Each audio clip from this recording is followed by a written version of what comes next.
I've been hiking the backcountry of Monongahela National Forest since I was 22 years old. That's 15 years of weekends and vacation days spent on trails that most people don't know exist. Trails that don't appear in the guidebooks or on the popular hiking apps. Trails that you find only by walking the mountains long enough that they start to reveal themselves to you, the way an old house reveals its hidden rooms to someone who's lived there long enough to notice the doors. I'm not saying that to impress anyone. I'm saying it because I need you to understand that when I tell you I found a trail I'd never seen before, in terrain I knew as well as my own neighborhood, it means something. It means something was wrong. Not wrong the way a missed turn is wrong, or a fallen tree across a familiar path is wrong. Wrong the way a room in your house having a window you've never noticed is wrong. Wrong at the level of basic reality.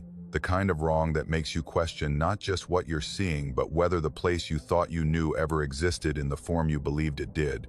It was the third week of September 2021. I'd taken a Friday off work and driven down from Elkins to do a solo overnight loop through Cranberry Wilderness, a route I'd done probably 30 times over the years. The plan was to enter from the north, follow the ridge trail south above Williams River, drop down to the river, camp near the confluence with the North Fork, and hike out the next morning on the return leg. Simple, familiar. The kind of hike where your body does the work and your mind gets to wander because your feet know the trail better than your eyes do. The weather was perfect. Mid-60s, clear sky, the first hints of fall color showing in the maples and birches, the oaks still holding their dark summer green.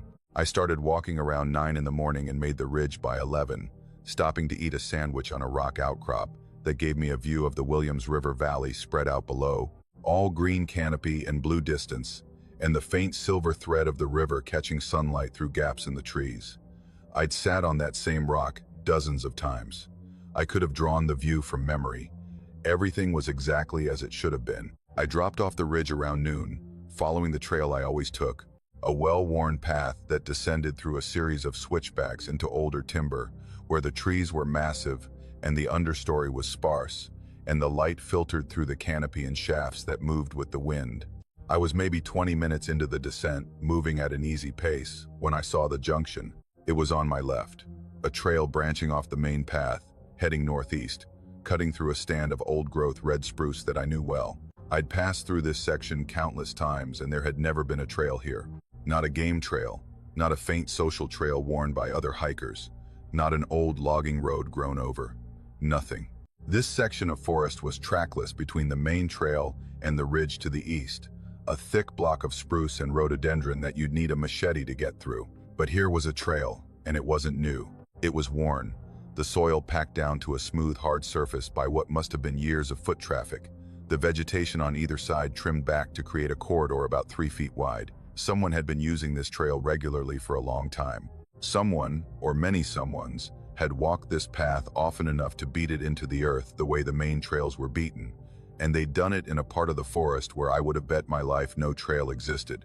I stood at the junction for several minutes, trying to make sense of it. I pulled out my map, the USGS topographic sheet that I carried on every hike, and checked my position. I knew exactly where I was. The junction should not have been there. I checked the Gaia GPS app on my phone. Same result. No trail, no path, no indication that any route existed heading northeast from this point. The satellite imagery showed unbroken forest canopy. Whatever I was looking at, it existed on the ground, but not on any map, any image, any record. I should have stayed on the main trail.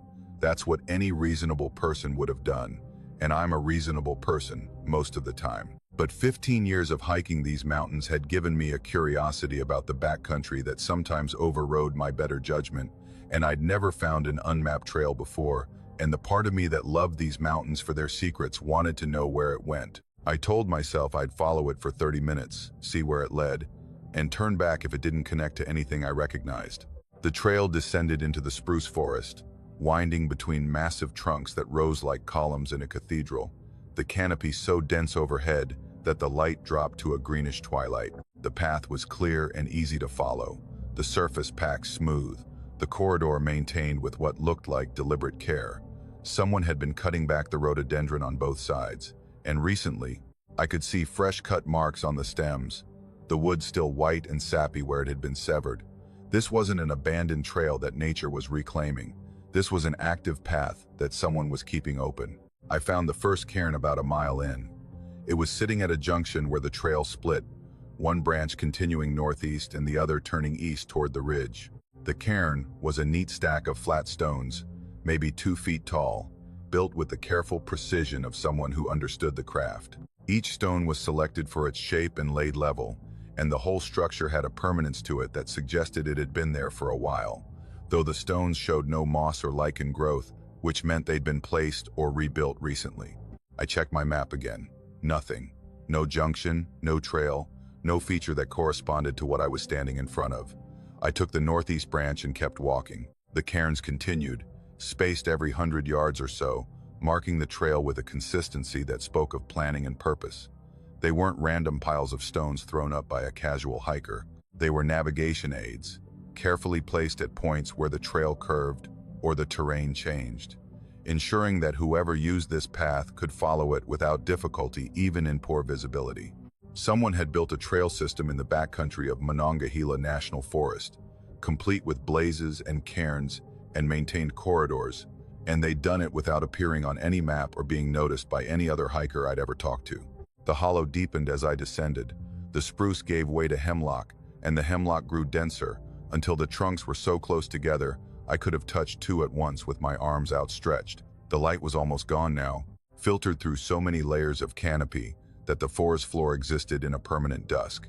The trail narrowed but remained clear, winding between the trunks, and the cairns continued their steady markers. I checked the time. I'd been walking for 45 minutes, 15 more than I'd promised myself. I should have turned back.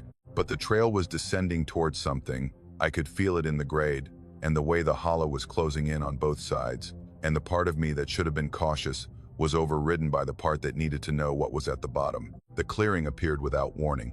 One moment I was in dense hemlock forest, and the next I stepped through a gap in the trees and found myself at the edge of an open space, maybe 60 feet across, roughly circular, carpeted in short moss, with no trees growing inside its perimeter. The transition from forest to clearing was sharp, almost geometric, as if something had drawn a line and told the trees to stop here. The ground was flat and the moss was thick and green and undisturbed, except in the center, where the chairs were. There were 12 of them, handmade, constructed from green wood that still had the bark on in places, lashed together at the joints with a combination of wire and stripped bark. They were simple in design, almost primitive, just 4 legs and a seat and a backrest, but they were sturdy and well built, the joints tight, the seats smooth. They were arranged in a perfect circle, facing inward, each chair equidistant from its neighbors, creating a ring about 20 feet in diameter. The precision of the arrangement was unsettling, not approximate, not roughly circular, but mathematically precise, as if someone had measured the angles and distances with instruments. 12 chairs, 12 positions, each one facing the center of the circle, where there was nothing but moss and a ring of disturbed earth that might have been a fire pit or might have been something else. I walked to the nearest chair and examined it. The seat was worn smooth, not by weather, but by use, the wood polished by the friction of bodies sitting and shifting over what must have been months or years. The wire lashings were tight and showed no rust, suggesting they'd been replaced or tightened recently. Fresh wood shavings lay scattered on the ground around several of the chairs, the pale curls of green wood that you get from carving or whittling, and they were fresh, still moist, still carrying the sharp smell of sap. Someone had been here within the last day or two, sitting in these chairs, carving wood, doing whatever else they did in this hidden clearing at the bottom of an unmarked hollow in the middle of the national forest. I looked at the ground more carefully. The moss around the circle was trampled in patterns that made my stomach tighten. Footprints, dozens of them, pressed into the soft ground in trails that circled the chairs and wove between them and crossed each other in loops and spirals that looked choreographed. The prints were all bare feet, adult-sized, ranging from what I estimated was a men's 10 to a women's 7, all barefoot, all pressed deep enough into the moss to suggest deliberate, heavy steps. The patterns weren't random. They were repeated, the same paths walked over and over, creating grooves in the moss that described shapes I didn't want to interpret, circles within circles, figure 8s around specific chairs, lines that radiated from the center like spokes of a wheel. Whatever had been happening here, it was organized, it was repeated, and it involved a dozen or more people walking barefoot in precise patterns around a circle of handmade chairs in a hollow that no map acknowledged existed. I took photographs with my phone. I took photographs of the chairs, the footprints, the cairns, the trail. I took them quickly, because the feeling that had been building since I'd entered the clearing had crossed from unease into something closer to fear. The silence was wrong. Not just quiet, but actively silent. The way a room goes silent when everyone in it is holding their breath. No birds, no insects, no wind in the canopy. The forest around the clearing was watching me with the particular attention of a place that knows it's been found by someone who wasn't supposed to find it. I turned to leave. I walked back to the gap in the trees where I'd entered the clearing and stopped. The trail was gone. Not overgrown, not obscured, not hard to find. Gone. Where the clear, worn path had delivered me to the clearing minutes earlier, there was now only forest. Dense hemlock, rhododendron thickets, undisturbed undergrowth with no indication that any human foot had ever passed through it.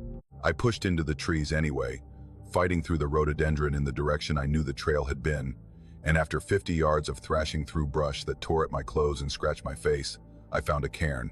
But it wasn't pointing back the way I'd come. It was pointing deeper into the hollow, northeast, toward terrain I didn't know. I found 3 more cairns over the next hour. Each one pointed in a different direction than I expected, each one leading me along paths that appeared and disappeared unpredictably, opening up for 50 yards of clear walking before closing into impenetrable thicket. I was being redirected, guided. The trail system that had led me in was now leading me somewhere else, and the cairns were cooperating, their careful stone stacks pointing with deliberate authority toward destinations I hadn't chosen. I abandoned the cairns. I pulled out my compass, took a bearing west toward the main trail, and pushed straight through the forest, ignoring the paths, ignoring the cairns, fighting through underbrush by brute force. It took me over 2 hours to cover what should have been a mile of forest. The undergrowth was vicious, the rhododendron forming walls I had to crawl under or climb over, the terrain dropping and rising in ways that my topographic map didn't show. But I kept the bearing, and eventually, scratched and exhausted and shaking with a fear I couldn't fully articulate, I broke out onto the main trail. I knew where I was immediately. I was on the descent route I'd been following that morning, maybe a quarter mile below where the junction had been. I looked uphill toward where I'd found the unmarked trail. There was nothing there, just forest, dense and unbroken, the spruce and hemlock growing in an impenetrable mass that showed no gap, no corridor, no indication that any trail had ever existed. I hiked out. I didn't camp that night. I walked the remaining 4 miles to the trailhead in the fading light and drove back to Elkins and sat in my apartment and looked at the photographs on my phone. They were there. The chairs, the footprints, the cairns, the trail, all of it documented in clear digital images that proved I hadn't imagined what I'd found. 12 handmade chairs in a perfect circle, dozens of bare footprints in ritualistic patterns, a trail system that someone had built and maintained in secret, deep in the national forest, for purposes I couldn't begin to understand. I went back 2 weeks later. I found the descent trail, found the exact point where the junction had been. There was nothing. I searched for an hour, pushing into the forest on either side of the main trail, looking for any sign of the path I'd followed. No trail, no cut marks on the rhododendron, no worn ground, no cairns. The forest was undisturbed, as if it had never been opened, as if the trail and the clearing and the chairs had been a hallucination that left photographic evidence. I've shown those photos to friends, to other hikers, to a forest ranger I know who's worked in Monongahela for 20 years. Everyone agrees the images show what I say they show. No one can explain them. The ranger checked the area by GPS coordinates and found nothing but unbroken forest. He suggested maybe I'd been in a different part of the wilderness than I thought, that maybe the clearing was somewhere else and I'd gotten confused about the location. But I wasn't confused. I know those trails. I know that forest. And I know that on a September afternoon in 2021, a trail appeared where no trail had been, led me to a place that shouldn't exist, and then closed behind me like a door. I still hike Monongahela. I still walk those trails every chance I get. But I don't follow unmarked paths anymore. I don't investigate junctions that don't appear on my map. And when I'm on the descent route above Williams River, I don't look to the left, because I'm afraid of what I might see. I'm afraid the trail will be there again, worn and waiting, with its cairns pointing inward toward a hollow where 12 chairs sit in a circle and the moss is trampled with the footprints of barefoot people who walk in patterns. I don't want to understand, and I'm afraid that if I follow it again, the trail won't just close behind me. I'm afraid I'll reach that clearing and the chairs won't be empty. I'll reach it at the wrong time, on the wrong night, and I'll find the 12 people sitting there, watching each other, doing whatever they do in that hidden place when no one else is watching. My grandfather built that cabin in 1961 with wood he cut and milled himself from trees that grew on the same hollow where the structure would stand. He was that kind of man, the kind who believed that a thing ought to come from the place where it would live, that there was a rightness to building a house from the bones of the land it sat on. The cabin was simple, one room with a sleeping loft, a wood stove made from a 50-gallon drum, a porch that ran the length of the front wall and looked out over the hollow as it fell away toward the creek at the bottom. Behind the cabin, the ridge rose at an angle that bordered on vertical, a wall of rock and old-growth timber that climbed maybe 800 feet to a knife-edge summit that you could see from town on clear days. Nobody went up that ridge. There was no trail, no game path, no reason to attempt a climb that would challenge a person with ropes and experience in daylight and would be suicidal in the dark. The ridge was a wall at the back of our property, a boundary between the hollow where we hunted and whatever lay on the other side, and in 30 years of visiting that cabin, I'd never given much thought to what was up there. It was just the ridge. It was just the back wall of the world as I knew it. My brother Cole and I started going up there together after our grandfather died in 2007. We'd been going with him since we were boys, learning to hunt, learning to read the woods, learning the particular rhythms of a week spent in the mountains with no electricity and no running water and no connection to the outside world except the logging road that wound 4 miles down to the county blacktop. After he was gone, we kept the tradition. First week of November, every year, no exceptions. Cole would drive up from Morgantown where he worked construction, and I'd come from Elkins where I taught high school biology, and we'd spend the week the way our grandfather had taught us, hunting during the day, sitting on the porch at night, talking about whatever needed talking about, or sitting in comfortable silence when nothing did. The cabin was our inheritance, not just the building but the ritual, the pattern of days, the understanding that some places hold you in ways that have nothing to do with ownership and everything to do with belonging. November 2019. We arrived on a Sunday afternoon, unloaded the truck, split enough wood to get us through the week, and settled in. The weather was cold but clear, the kind of early November that promises frost at night and 45 degrees during the day, good hunting weather, the deer moving in the chill. Monday and Tuesday were normal. We hunted, we ate, we sat on the porch after dark with bourbon, and watched the hollow fill up with night the way a bowl fills with water, the darkness rising from the creek bottom and climbing the slopes until only the ridgeline was visible against the sky. And then that too was gone, and the world was just sound and cold, and the orange glow of the wood stove through the cabin windows behind us. Wednesday night was different. We'd had a good day. Cole had taken a 6-point buck from a stand overlooking a trail that crossed the creek, a clean shot through the lungs at maybe 80 yards, and we'd spent the afternoon dressing it and hanging it from the meat pole behind the cabin. We were in good spirits, sitting on the porch around 8 o'clock, the temperature dropping into the mid-20s, the sky clear enough that the stars were thick and bright through the bare branches overhead. The hollow was quiet in the way it always was at night, not silent but settled, the creek audible at the bottom, an occasional owl, the small sounds of the forest doing its nighttime business. Normal sounds, expected sounds, the sounds I'd been hearing at this cabin since I was 6 years old. The scream came at 8:47. I know the time because I checked my watch afterward, wanting to fix the moment, to anchor it to something concrete and measurable. It came from the ridge behind the cabin, from somewhere high on that near vertical slope, and it was a woman's voice, and it was screaming. I need to be specific about what I mean when I say it was human. I've spent my adult life in these mountains. I've heard bobcats in breeding season, which is a sound that will stand the hair up on your neck if you don't know what it is, a ragged, shrieking cry that sounds like a woman being murdered. I've heard red foxes barking, which can sound like a person shouting for help. I've heard barred owls doing their full repertoire, including the caterwauling calls that have sent more than one inexperienced hiker running for their car. I know these sounds. I can identify them in my sleep.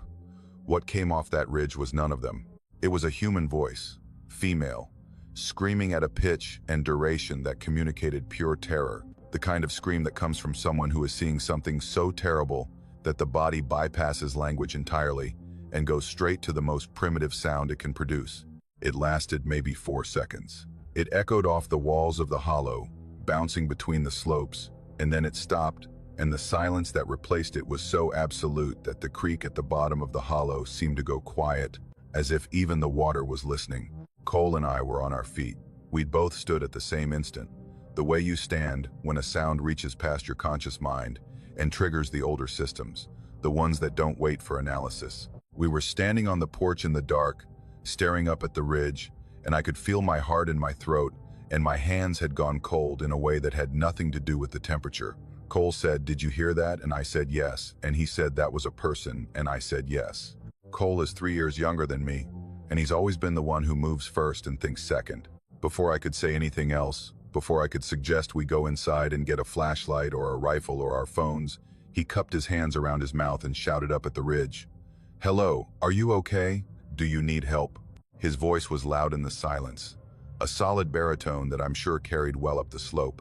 The words bounced off the rock face and came back to us diminished, and then there was silence again.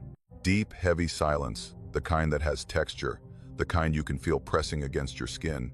10 seconds. 15. I was about to tell Cole we should call the sheriff, should try to get a signal on the logging road, when the scream came again.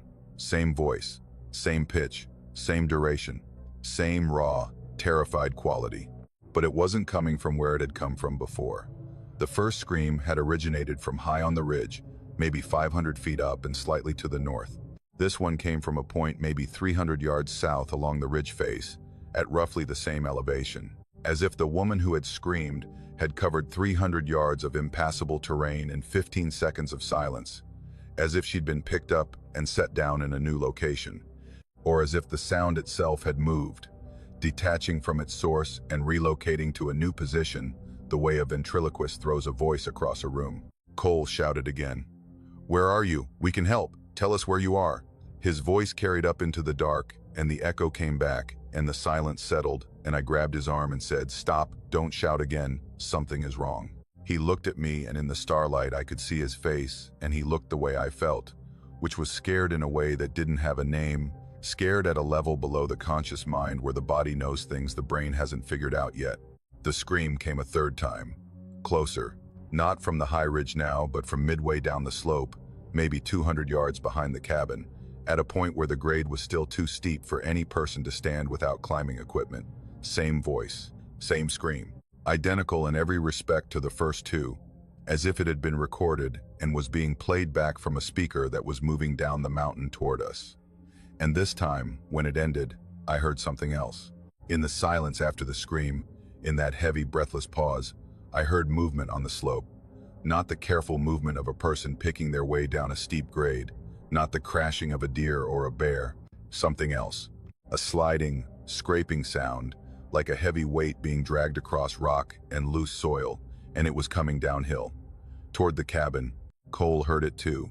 He stepped back from the porch railing, and I stepped back with him, and we both stood there in the dark, listening to something descend the ridge behind our grandfather's cabin, with a sound that didn't match anything either of us had heard in a combined 50 years in these mountains. The sliding continued for maybe 30 seconds, accompanied by the occasional crack of a branch or the clatter of dislodged stones tumbling down the slope, and then it stopped.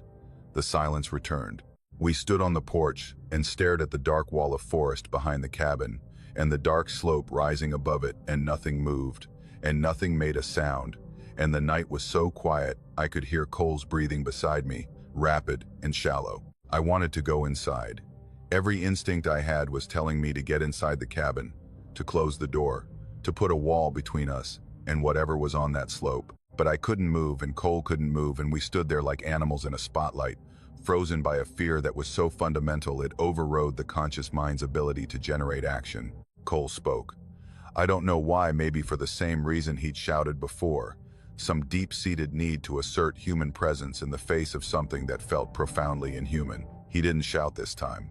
He just said, in a normal conversational voice, as if he were talking to someone standing in the yard, "Who's there?" The scream answered him, from the tree line, 50 yards from the porch. The same scream, the same woman's voice, the same pitch and duration and terror, but so close now that I could feel it in my chest, could feel the sound waves hitting my body like a physical force. It was coming from just inside the trees at the base of the ridge, from a spot I could have walked to in 30 seconds, from the darkness where the forest met the cleared ground around the cabin. And then it changed. The scream modulated, shifted, dropped in pitch, and for just a moment, before it cut off, it sounded like Cole's voice. Not the words he'd said, but the timbre, the resonance, the specific quality of his vocal cords reproduced in a scream that had started female and ended as something else, something that was trying on his voice the way you'd try on a coat, testing the fit. We went inside. We went inside fast, both of us through the door at the same time, and Cole slammed it shut and threw the bolt, and I grabbed the rifle from the rack, and we stood in the middle of our grandfather's cabin in the orange light of the wood stove and looked at each other, and neither of us spoke because there were no words for what we'd just heard. We didn't sleep.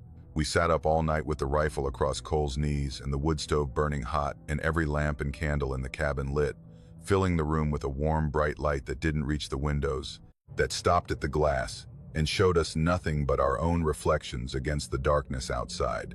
We heard nothing more. No screams, no sliding sounds, no movement. The hollow settled back into its normal nighttime quiet, the creek murmuring, the occasional owl, the small sounds that belonged there. Whatever had been on the ridge, whatever had descended toward us, whatever had mimicked my brother's voice from the tree line, it was gone, or it was quiet, or it was waiting. We left at first light. Neither of us suggested staying. We packed in 20 minutes, loaded the truck, and drove down the logging road without speaking. We didn't discuss it until we reached the county blacktop, and even then the conversation was brief and inadequate. Cole said, "What was that?" And I said, "I don't know," and he said it was copying me. And I said, "I know," and he said I shouldn't have shouted, and I said, "I know," and that was the end of it. We drove our separate directions and went home and didn't call each other for 3 days, which was unusual for us, which was a measure of how deeply the experience had shaken something that we didn't know how to repair with words. I went back to the cabin the following spring, alone, in daylight. I told myself I was checking on the property, making sure the roof had held through winter, the usual maintenance. But really, I went back because I needed to see the ridge in the light, needed to see the slope behind the cabin and the tree line and the rocky face above, and confirm that it was just a mountain, just rock and trees and soil, just the back wall of the hollow that I'd known my whole life. I walked the tree line where the last scream had originated. The ground was soft from spring thaw, and I looked for tracks, for any sign that something had been there. I found marks on the slope, not tracks exactly, but disturbances in the soil and leaf litter, long scraping furrows that ran downhill in parallel lines, as if something heavy had slid down the grade, dragging through the debris. The furrows were old, softened by months of weather, but they were there. They ran from high on the ridge, from a point I couldn't see, down to the tree line behind the cabin, where they ended in a patch of disturbed ground maybe 50 yards from the porch. From that spot, the cabin was clearly visible through the bare winter trees. Whatever had made those marks had come down the ridge and stopped at a point with a clear line of sight to where Cole and I had been standing. I haven't told Cole about the marks. We still go to the cabin every November, and we still sit on the porch at night, and we still listen to the hollow settle into darkness. But we don't shout. We don't call out to sounds we can't explain. We don't answer things that scream from the ridge in the dark. We sit quietly and we listen, and when a sound comes that we can't identify, we go inside and close the door and wait for morning. Because I think Cole was right. It was using his voice to find us. Each time he shouted, it answered from a position closer to the source of his voice, triangulating, narrowing the distance, and when it reached the tree line, it had learned enough about the sound of him to begin reproducing it. And I think if he'd shouted one more time, if he'd given it one more sample to work with, it would have gotten the voice right. It would have stood in those trees and spoken in a perfect reproduction of my brother's voice, saying words he'd never said, calling to me from the dark in a voice I trusted. And I think I would have gone to it. I think the whole point was to make me go to it, to call out in a voice I recognized, from a distance I could cross, and to wait for me to step off the porch and walk into the trees where the scrape marks ended and the darkness began. I don't know what it was. I don't know where it went. I don't know if it's still on that ridge, listening, waiting for the next voice to answer back, the next sound to triangulate on, the next person foolish enough to shout into the dark and wait for a response. But I know this. In these mountains, when something screams in the night, you don't answer, you don't call out, you don't give it your voice, because something might be listening, something that learns, something that practices, something that waits on a ridge so steep no person could stand on it, mimicking sounds it has collected, getting better with each repetition, patient and precise and utterly, terrifyingly close. And the next time it calls, it might sound like someone you know. It might sound like someone you love. It might use your brother's voice, your mother's voice, your own voice, calling you by name from just beyond the tree line, asking you to come closer, telling you everything is fine. And if you go, I don't think you come back. I think you join the collection. I think your voice becomes the next one it practices with, the next one it sends down from the ridge on a cold November night, testing it, refining it, waiting for someone to answer. So I don't answer anymore. And when Cole and I sit on that porch in the dark, and the hollow goes quiet, and the ridge looms behind us like a wall of black stone against a blacker sky, we keep our voices low and our words to each other, and we let the mountain keep whatever secrets it holds. Because some things in these woods aren't asking for help when they scream, they're hunting.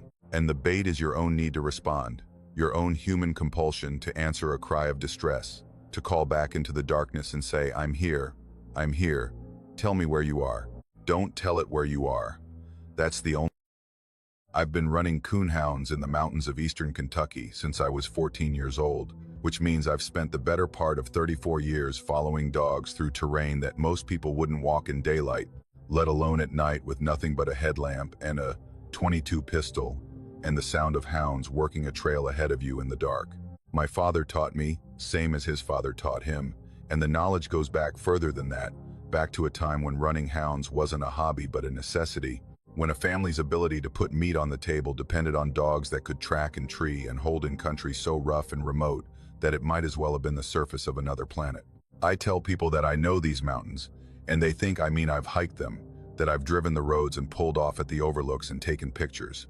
That's not what I mean. I mean I've crawled through laurel thickets in the dark on my hands and knees following the sound of a dog that's treed half a mile up a ridgeline with no trail. I mean I've waded creeks in November when the water was cold enough to stop your heart and climbed rock faces by feel because the headlamp died and the dog was still running and you don't leave your dog. I know these mountains the way a miner knows the inside of a shaft, by feel, by sound, by the particular quality of darkness in each hollow and on each ridge, because darkness is not the same everywhere, and anyone who tells you otherwise hasn't spent enough time in it. The dogs know the mountains better than I do. That's not false modesty. A coonhound operates in a world of scent that humans can barely imagine, a world where every square foot of ground holds information, where the passage of a raccoon 3 hours ago leaves a trail as vivid and readable to them as a highway is to us. My dogs could track through water, through rock, through terrain so dense I'd lose them for hours before they'd come back to me, tongues hanging, tails working, ready to go again. They were bred for it. Generations of selective breeding had produced animals that were born to pursue and would do so through any condition, across any terrain, in any weather. Fear wasn't part of their vocabulary. They'd run through thorn bushes that shredded their ears, swim rivers that would drown a man, confront bears and bobcats with nothing but their voice and their courage. In 20 years of running hounds, through hundreds of nights in some of the wildest country in Appalachia, I had never once seen a dog refuse to track, until Jessup Hollow. I need to tell you about the hollow before I tell you what happened, because the place matters. Everything in these mountains is about place, about the specific character of a particular piece of ground, and Jessup Hollow has a character that I'd been aware of long before that night in October. It sits about 6 miles southeast of Hindman in Knott County, a deep crease in the mountains where two ridges come together at a narrow angle and a creek runs between them before emptying into Troublesome Creek at the bottom. The hollow is maybe 1.5 miles long, steep-sided, heavily timbered with old hemlock and poplar that block the sky so thoroughly that the floor of the hollow exists in a permanent twilight even at noon. There's no road into it. There used to be a footpath that the old families used. The people who lived up those hollows before the modern world made that kind of isolation unnecessary, but it's been grown over for decades. The only reliable way in, is to follow the creek from its mouth, walking the creek bed itself because the banks are too choked with rhododendron to navigate. People in Knott County don't go into Jessup Hollow. That's not an exaggeration or a simplification. There's a general understanding, never formally stated, never written down, never taught as a lesson but absorbed the way children absorb the unspoken rules of any community, that Jessup Hollow is a place you leave alone. If you ask people why, you get different answers. Some say the terrain is too rough, that there's nothing in there worth the effort of getting to it. Some say the old families who lived there were strange people who didn't want visitors and that the hollow inherited their temperament. A few, if they trust you, if they've had enough to drink, will tell you that there's something in Jessup Hollow that doesn't belong there, something that's been there for a long time, and that the smartest thing you can do is stay out and let it have its space. I'd run dogs near the hollow before, along the ridges on either side, and along Troublesome Creek below its mouth. I'd never had a problem. The dogs worked those areas the same as they worked anywhere else, noses down, tails up, doing what they were bred to do. But I'd never gone into the hollow itself, partly because the terrain was genuinely difficult, and partly because I'd absorbed enough of the local caution to give it a wide berth without examining too closely why I was doing so. October 2018. I was training a young redbone named Dutch, a 16-month-old male with a nose so good it almost seemed unfair to the raccoons. I'd been working him for about 4 months, mostly on short runs in familiar territory, building his stamina and his confidence and his ability to stay on a track when the scent got complicated. He was coming along beautifully. He had that rare combination of drive and intelligence that separates a good hound from a great one, the kind of dog that doesn't just follow a trail but reads it, interpreting the scent the way a musician reads a score, understanding not just where the animal went, but when and how fast, and whether it was calm or frightened. Dutch was special, and I was running him that night with 2 older dogs, a blue tick named Cora and a walker named Hatchet, both experienced and steady, the kind of dogs you pair with a young one to show him how the work is done. We started around 9 o'clock on a Friday night, working a ridge about a mile north of Jessup Hollow. The conditions were good, cool, damp, a light breeze from the southwest that would carry scent up the slopes. Within 20 minutes, Dutch struck a trail, a hot track that had him baying with a voice that echoed off the ridges and made the hair on my arms stand up with the pure beauty of the sound. Cora and Hatchet joined in, and the 3 of them took off down the ridge, running hard, the sound of their voices telling me everything I needed to know about the quality of the track and the direction of the pursuit. I followed by headlamp, moving as fast as the terrain allowed, listening to the dogs work. They dropped off the ridge and into a creek drainage, the baying echoing off the steep walls of the little valley, and I scrambled down after them, sliding on loose shale, grabbing saplings to control my descent. The creek at the bottom was small, ankle deep, running south toward Troublesome Creek. The dogs were ahead of me, maybe 300 yards, and from the sound of their voices I could tell the coon had turned south along the creek bed, heading downstream. I followed the creek for maybe 20 minutes, listening to the chase unfold ahead of me, and gradually I became aware of where I was. The ridges on either side were getting steeper, closing in, the creek narrowing as the valley tightened. The hemlock canopy overhead was blocking the sky, and the air had that particular quality, damp and still and heavy, that I associated with deep hollows where the sun rarely reached. I checked my GPS. I was at the mouth of Jessup Hollow. The creek I was following was the creek that ran through it, and my dogs were ahead of me, running their tracks straight into the place that everyone in Knott County knew enough to avoid. I picked up my pace, wanting to get to the dogs before they went too deep. The baying was still strong, still moving south, the coon running the creek bed with the dogs in full pursuit. Then, about 5 minutes later, the sound changed. It didn't diminish the way it does when dogs lose a track or tree an animal. It stopped. All 3 dogs, in full cry one moment, silent the next, as if someone had hit a switch. In 20 years of running hounds, I'd never heard anything like it. Dogs don't go from full baying to total silence. They slow down, they cast around, they lose the track and start searching. They don't just stop. I ran. I crashed down that creek bed with no regard for the terrain, slipping on wet rocks, soaking my boots, branches whipping my face, and I ran until I found them. All 3 dogs were standing in the creek bed at the point where the hollow narrowed between the 2 ridges, where the water flowed between banks so steep and overgrown that the space above the creek was a tunnel of rhododendron and hemlock. Dutch was in front. He was planted, all 4 feet set wide on the creek rocks, his body rigid, his tail tucked so tight against his belly it might as well have been gone. His hackles were up, a ridge of raised fur running from his skull to his tail base, and he was shaking. Not shivering from cold, but trembling, a fine, rapid vibration that ran through his whole body like a current. He was making a sound I'd never heard from a hound in 20 years. A whine, but not the whine of a dog that's hurt or anxious. This was deeper, more guttural, a continuous low vocalization that came from his chest and vibrated in his throat and sounded less like a dog and more like something fundamental, something that existed below language, below species, in the territory of pure biological alarm. I brought Cora and Hatchet up. They'd stopped behind Dutch, both of them showing the same signs, hackles raised, trembling, that deep chest whine. Cora, who'd treed bears, who'd chased a bobcat up a cliff face and stood at the bottom, baying for 2 hours, was shaking so hard her collar was rattling. Hatchet, 7 years old and the steadiest dog I'd ever owned, had his tail between his legs and was leaning against my calf, pressing his body against me the way a frightened child presses against a parent. All 3 of them were staring into the hollow, into the darkness where the creek disappeared between the ridges, where the hemlock canopy closed like a fist, and the rhododendron formed walls so thick you couldn't see 5 feet into them. They were staring, and they were terrified, and every instinct that 100 generations of breeding had given them, the drive, the courage, the relentless pursuit, all of it was overridden by something more fundamental, something older than breeding, older than domestication, something that lived in the deepest part of their animal brains and was screaming at them to not go forward. I stood there in the creek bed with my 3 dogs trembling against me, and I looked into Jessup Hollow, and I tried to see what they were seeing, or smelling. Whatever had stopped them, it wasn't visual. The hollow was too dark and too dense for any of us to see more than a few yards into it. It was scent. Something in that hollow was producing a scent that my dogs could read and I couldn't.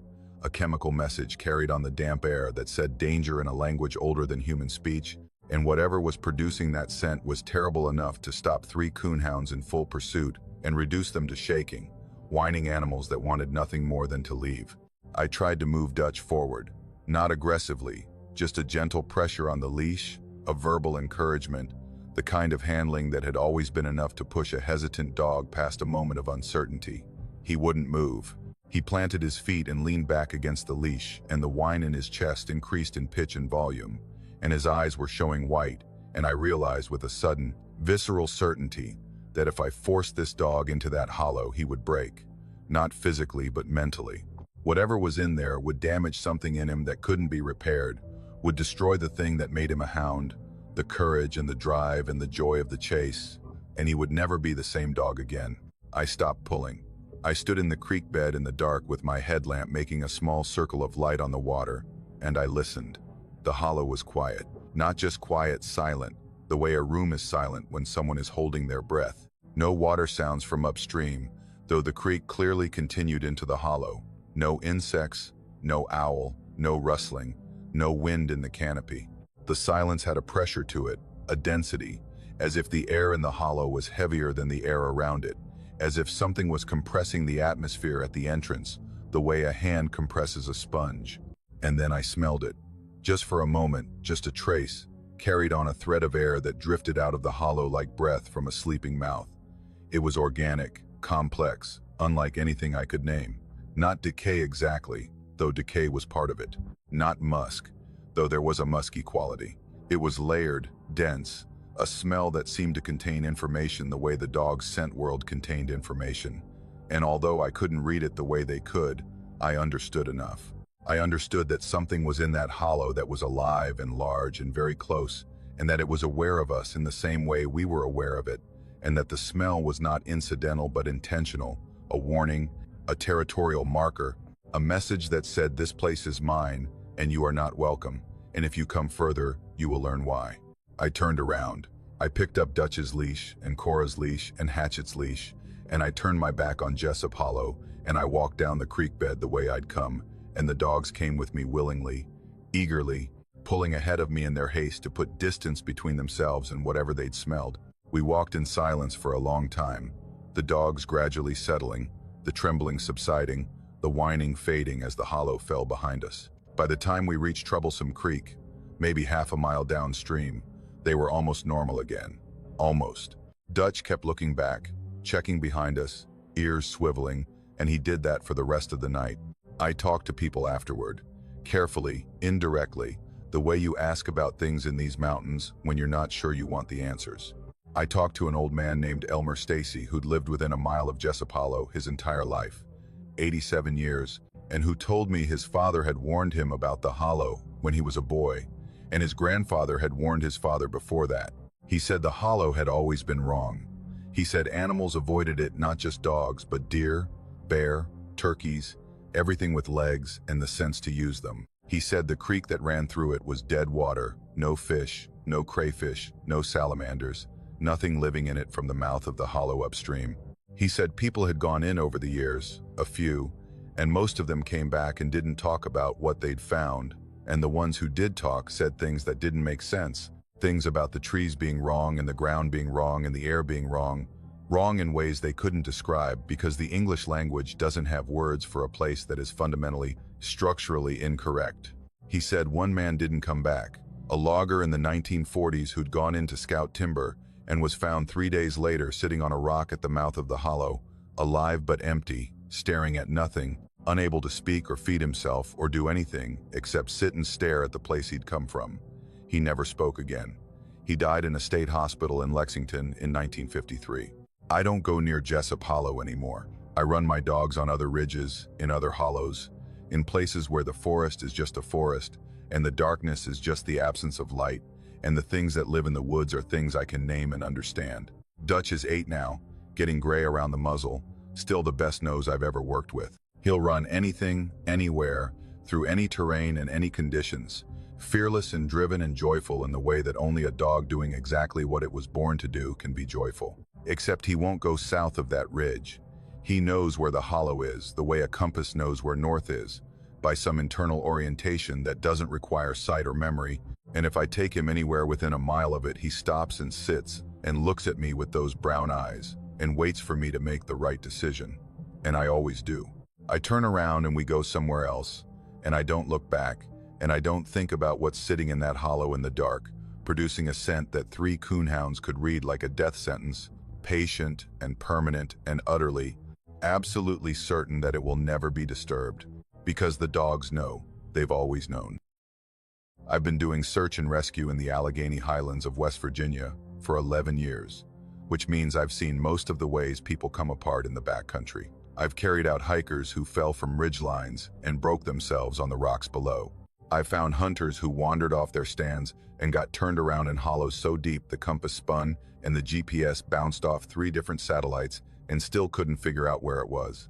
I've recovered drowning victims from rivers that look calm on the surface and held undertows that could pin a grown man against a submerged log until his lungs filled. The work has a rhythm to it, a grim but predictable cycle of alarm and search and discovery, and even when the discovery is terrible, and it often is, there's usually an explanation that fits inside the boundaries of what I understand about people and mountains and the ways they interact. People make mistakes. The terrain punishes mistakes. The outcome is tragedy, but not mystery. I can live with tragedy. What I can't live with, what sits in my chest like a stone I swallow every morning and carry all day, is mystery. And the campsite we found in Dolly Sods in August of 2022 is the purest mystery I've ever encountered. A thing that defies every explanation I've tried to build around it and sits there in my memory, intact and impossible, refusing to become anything other than exactly what it was. The call came on a Tuesday morning.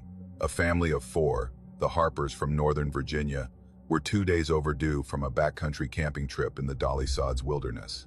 The father, Craig, had filed a trip plan with the ranger station 3 nights in the backcountry, entering from the Bear Rocks trailhead, camping near Red Creek, exiting on Monday. It was now Tuesday, and they hadn't come out and weren't answering their phones, which meant nothing in Dolly Sods where cell coverage is a fantasy, but the family waiting for them back in Fairfax was worried, and the Rangers were taking it seriously. Craig was 44. His wife Melissa was 41. Their kids, a boy named Tyler and a girl named Sophia, were 16 and 14. Experienced campers, according to the trip plan. Proper gear, good physical condition. The kind of family that knew what they were doing in the backcountry, which made the overdue status more concerning, not less, because experienced people don't usually just lose track of time.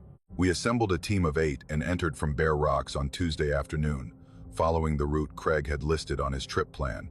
Dolly Sods is strange country, even by Appalachian standards, a high-elevation plateau that looks more like the Canadian tundra than West Virginia, with open heath barrens and wind-stunted spruce and bogs that can swallow you to the waist if you step wrong. The terrain is disorienting. The trails are poorly marked. The weather changes fast, fog rolling in from the Allegheny front with no warning, reducing visibility to 20 feet in minutes. People get lost up there regularly, and most of them are found within a day, sheepish and dehydrated but alive. I expected this to be one of those. A family that took a wrong turn ended up in one of the drainages, where the trails peter out, maybe a twisted ankle or a case of mild hypothermia, keeping them from hiking out on their own. Standard stuff, routine. We found the campsite on Wednesday morning, the second day of searching. It was in a clearing about 200 yards from Red Creek, on a flat bench of ground shaded by a stand of red spruce that grew in a rough semicircle, creating a natural windbreak. The campsite was visible from maybe 50 yards out, and the first thing I noticed was how orderly it was. 2 tents, a larger 4-person and a smaller 2-person, pitched side by side on level ground, properly staked with the rainflies taut and the guy lines pegged at the correct angles. The site was textbook, the kind of setup you'd see in a camping manual, everything done right, everything in its place. We approached carefully, calling out as we came, identifying ourselves as search and rescue. No response. The camp was silent, the tent still, no movement anywhere.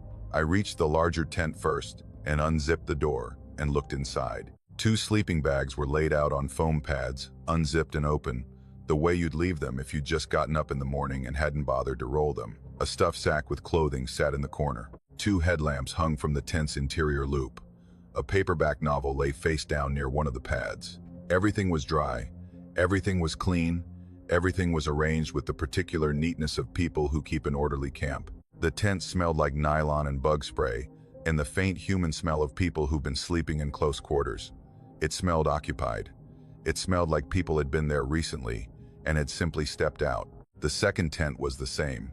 2 sleeping bags, open and flat, personal items arranged neatly, a phone charging from a portable battery pack, the screen dark, a journal with a pen clipped to the cover. The kids' tent, clearly, from the younger-looking gear and the phone. Outside, the campsite told the same story of orderly habitation interrupted mid-moment. A bear bag hung from a tree branch, properly rigged on a cord thrown over a high limb, containing what we later inventoried as 3 days' worth of food for 4 people, properly packed in sealed bags. A camp stove sat on a flat rock near the fire ring, and on it was a pot. The pot had contained water at some point. The stove's fuel canister was empty, completely spent, which meant the stove had been burning until the fuel ran out.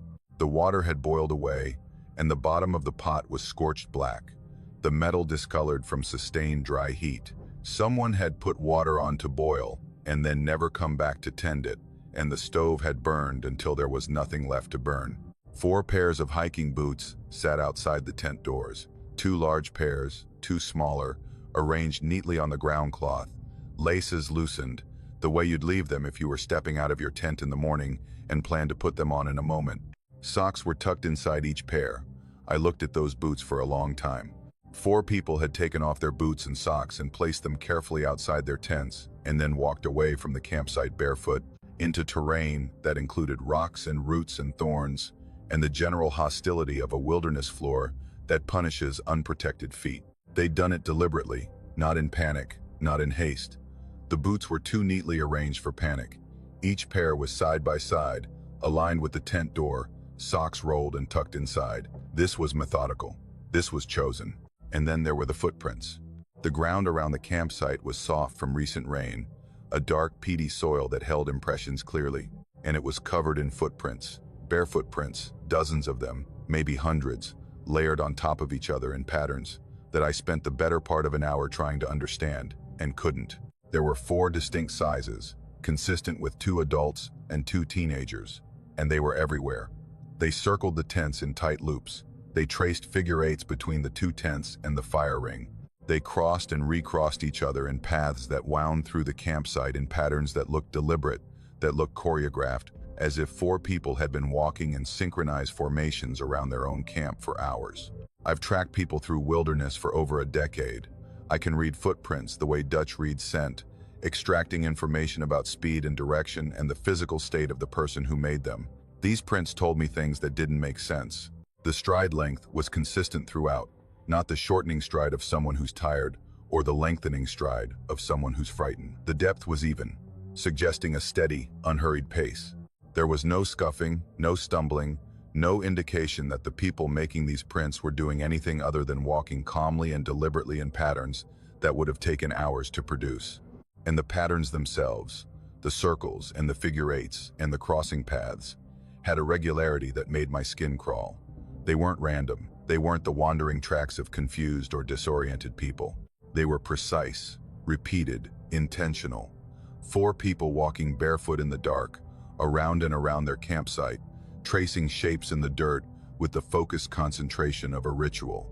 The prints led away from the campsite in a single file line heading northwest, toward the drainage that dropped off the plateau into the canyon below. Four sets of bare feet, one behind the other, spaced evenly, walking away from their boots and their gear and their food and their shelter into the backcountry with nothing on their feet and, as far as we could tell, nothing in their hands. We followed the trail for about a quarter mile before it reached a section of exposed rock where the prints disappeared. Beyond the rock, the terrain dropped steeply into a drainage, choked with rhododendron and laurel, dense enough to stop a person and rough enough to shred bare feet within 100 yards. We searched for 6 days, 42 people at peak deployment, including dog teams, a helicopter with thermal imaging, and volunteers from 3 counties. We covered every drainage, every ridge, every square yard of wilderness, within a 5-mile radius of that campsite. We found nothing. No clothing, no tracks beyond the rock shelf, no disturbance in the vegetation, no sign that 4 barefoot people had passed through any of the terrain surrounding the camp.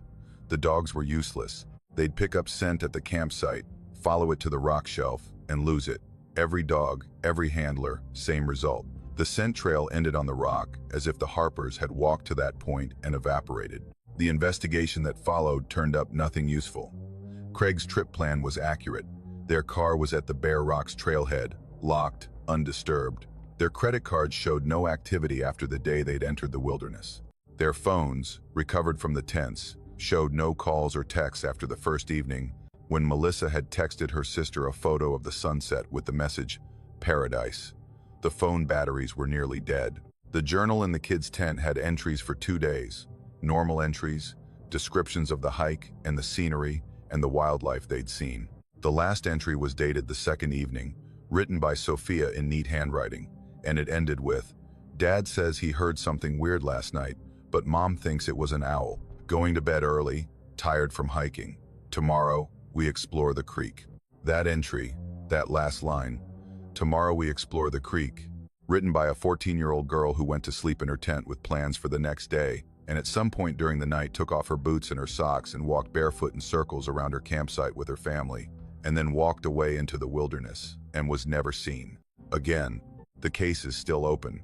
Officially, they're missing persons, which is a designation that allows the file to remain active indefinitely, which means someone somewhere is technically still looking for the Harpers, is still waiting for a phone call or a sighting or a piece of evidence that breaks the case open and provides the explanation that 11 years of search and rescue experience tells me should exist, but doesn't.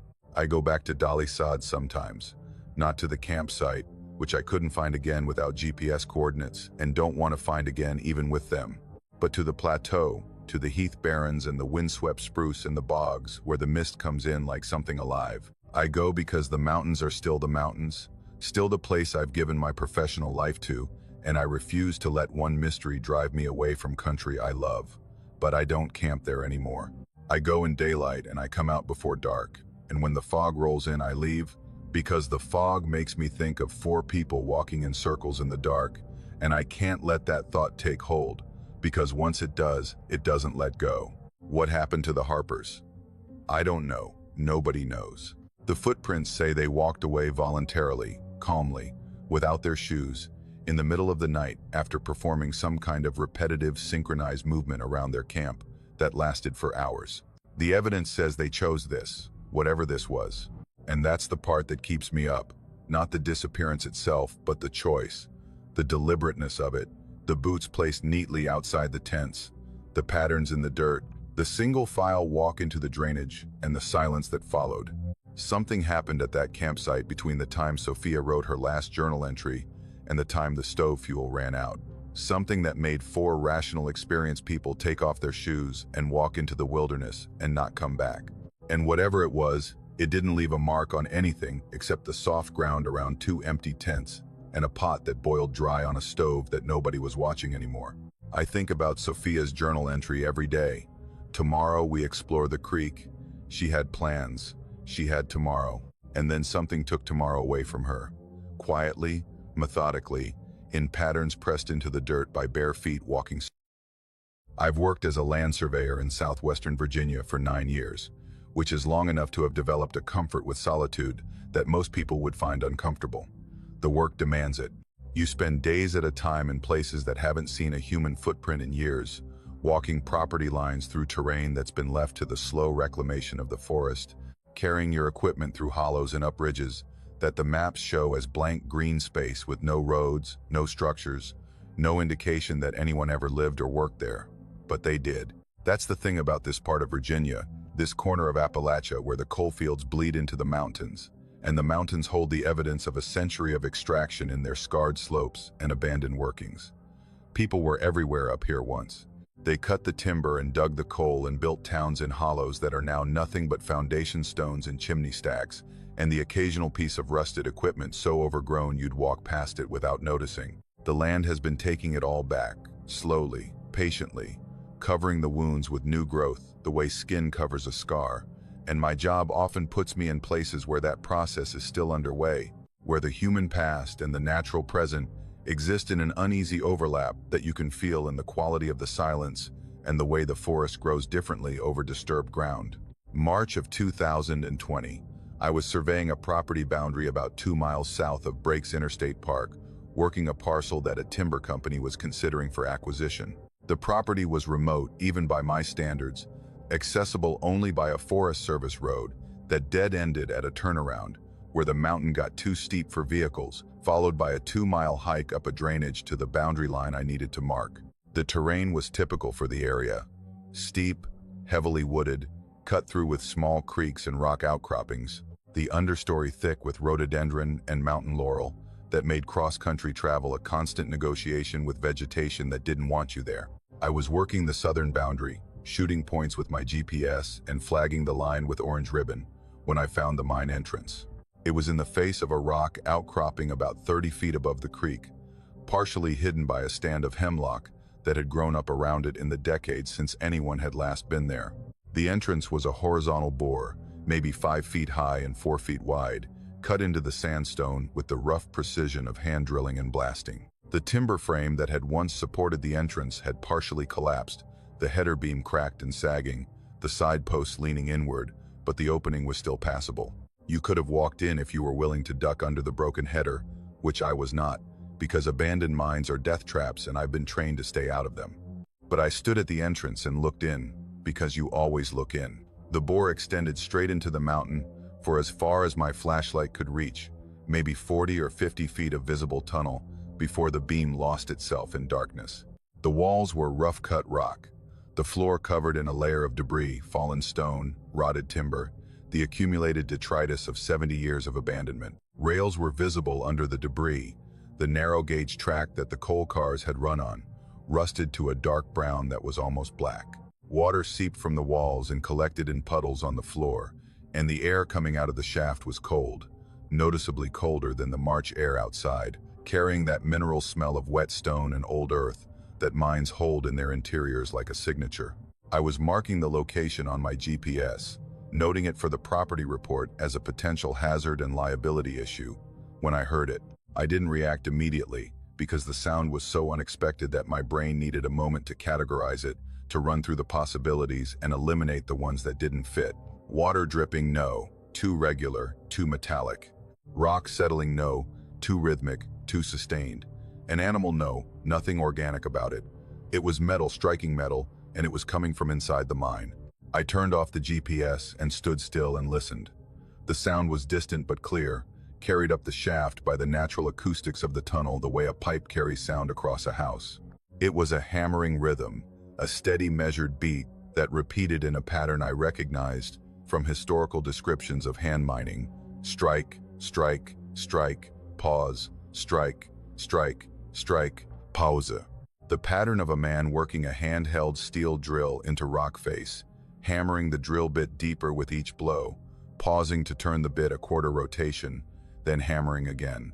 It was the oldest form of hard rock mining, the method they'd used before pneumatic drills, before electricity, when the only tools were a hammer and a steel rod, and the strength of the man swinging them. I knew what I was hearing. I knew it with a certainty that went beyond recognition into something more visceral, a knowledge that settled in my bones the way cold settles in stone. Someone was drilling rock inside that mine. The sound was too specific, too precisely rhythmic, too consistent to be anything else. The metallic ring of hammer on steel, the slight change in pitch as the bit deepened in the hole, the measured pause for rotation, it was a sound that had echoed through these mountains for 100 years. The sound of men extracting coal by hand from seams that ran through the dark interior of the earth, and it was happening right now, in a mine that had been abandoned for nearly 7 decades. I checked my phone. No signal, which was expected in this terrain.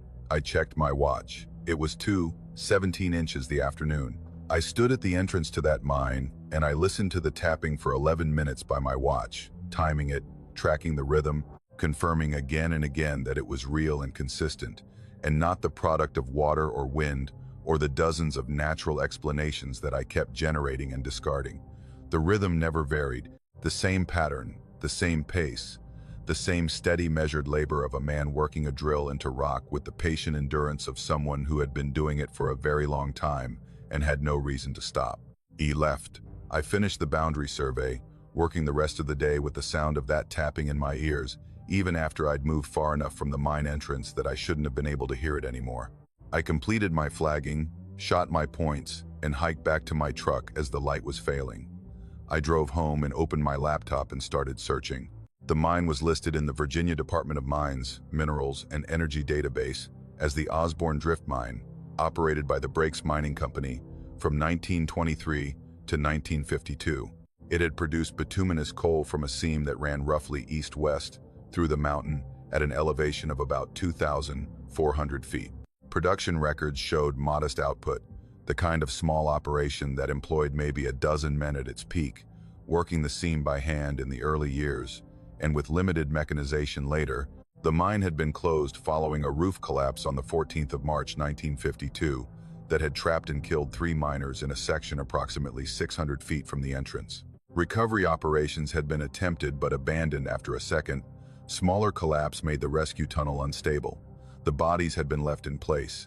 The mine entrance had been sealed with a concrete block wall, which, based on what I'd seen, had since partially collapsed or been breached by the decades of freeze-thaw cycles that break apart everything man-made in these mountains eventually. 3 men had died in that mine 68 years before I stood at its entrance and heard the sound of hand drilling coming from its interior. 3 men whose bodies had never been recovered, who were still in there, entombed in the collapsed section 600 feet from daylight, left behind by a company that calculated the cost of retrieval against the value of the coal and decided the math didn't work. I found their names in the accident report.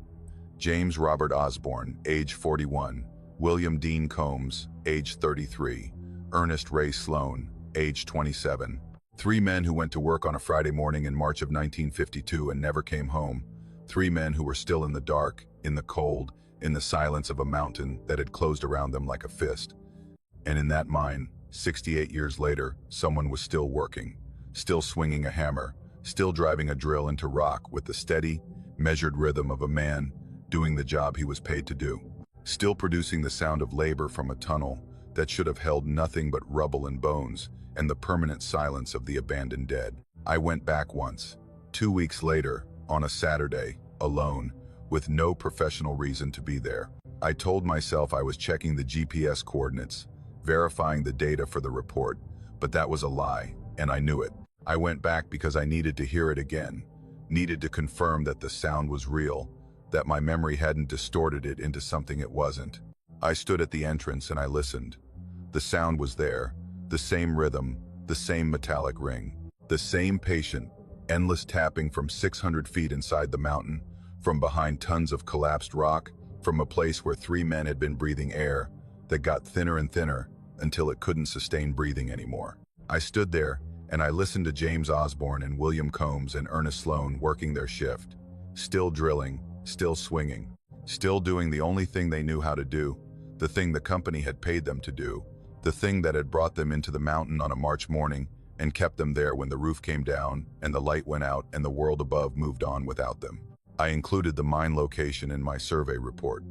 I noted it as a hazard. I recommended the entrance be properly sealed. I did not mention the tapping. I did not mention the sound of men working in a mine that had been their tomb for nearly 70 years. Because what would I say? Who would believe it? And what difference would it make? The mine is still there. The entrance is still open. The tapping, I'm certain, continues. 3 men, still working, still earning a wage that nobody will ever pay, still keeping to the rhythm of a shift that ended in 1952 and somehow never stopped. And sometimes, on quiet nights, when the house is still and the world outside is dark, I think about them down there. I think about the hammer and the drill and the cold and the dark and the unimaginable patience of men who have been working for 68 years in a mine that forgot to tell them they were dead. And I wonder if they know. I wonder if they're aware that the world above has changed, that the company is gone, that the towns are empty, that the coal they're drilling will never be loaded onto a car and hauled to the surface and sold. I wonder if they're trapped in a loop, a moment that replays endlessly, or if some part of them is conscious and choosing to continue, choosing work over the alternative, because the alternative is acknowledging what happened and sitting in the dark with nothing but silence and forever. I think they're still working because it's all they have left. And I think the mountain keeps the sound alive because the mountain remembers them, even if nobody else does. 3 names on an accident report, 3 men in the dark, and the sound of a hammer, steady and sure, echoing up a shaft that leads to a world that doesn't. I've hiked the backcountry of the George Washington National Forest since I was 16 years old, which gives me roughly 22 years of experience navigating terrain that ranges from gentle ridge walks to scrambles through boulder fields and laurel hills that would challenge anyone with less stubbornness than common sense. I'm not a casual hiker. I carry proper maps, I carry a compass, I carry a GPS unit in addition to my phone, and I pay attention to landmarks with the habitual awareness of someone who learned early that the mountains don't care how experienced you are and will punish complacency the same way they punish ignorance. I know how to read terrain. I know how to follow a trail, and I know how to find my way when there is no trail. I'm telling you this because what happened to me in October of 2021 on a 7-mile hike that I'd done at least a dozen times before should not have been possible. It violated everything I understand about navigation, about distance, about the fundamental relationship between walking in a direction and arriving at a destination. And I still don't have an explanation for it, which bothers me more than the experience itself, because I'm the kind of person who needs things to make sense, and this doesn't make sense, and I've accepted that it never will. The trail runs from a parking area off Forest Road 95 to a fire road that intersects Route 250 about 7 miles to the northeast. It's a well-maintained path through mixed hardwood forest, following a ridge for the first 3 miles, dropping into a drainage, crossing a creek, and climbing back up to the fire road through a series of switchbacks. The landmarks are distinct and memorable. About 2 miles in, you pass through a boulder field where house-sized chunks of sandstone sit in the forest like the ruins of something ancient. At 3 miles, a massive hemlock fell across the trail several years ago, and the Forest Service cut a notch in it rather than removing it, creating a distinctive passage that everyone who hikes this trail knows. At 4 miles, you cross the creek on a series of flat stones that someone placed there deliberately, maybe decades ago, creating a natural stepping stone bridge. These are the landmarks I'd used a dozen times to track my progress, and they'd always appeared in the right order, at the right intervals, confirming that I was where I expected to be and moving at the pace I expected to move. I left the parking area at noon on a Saturday. The weather was clear, mid-50s, the fall color near its peak, with the maples blazing orange, and the oaks just beginning to turn. Perfect hiking weather, the kind of day that draws you into the woods with the promise of beauty and the assurance of comfort. I was carrying a day pack with water, food, a rain layer, and my navigation gear. I planned to be at the fire road by 2:30, at my shuttle car by 3, and home by 5. Simple, routine. The kind of hike I could do in my sleep.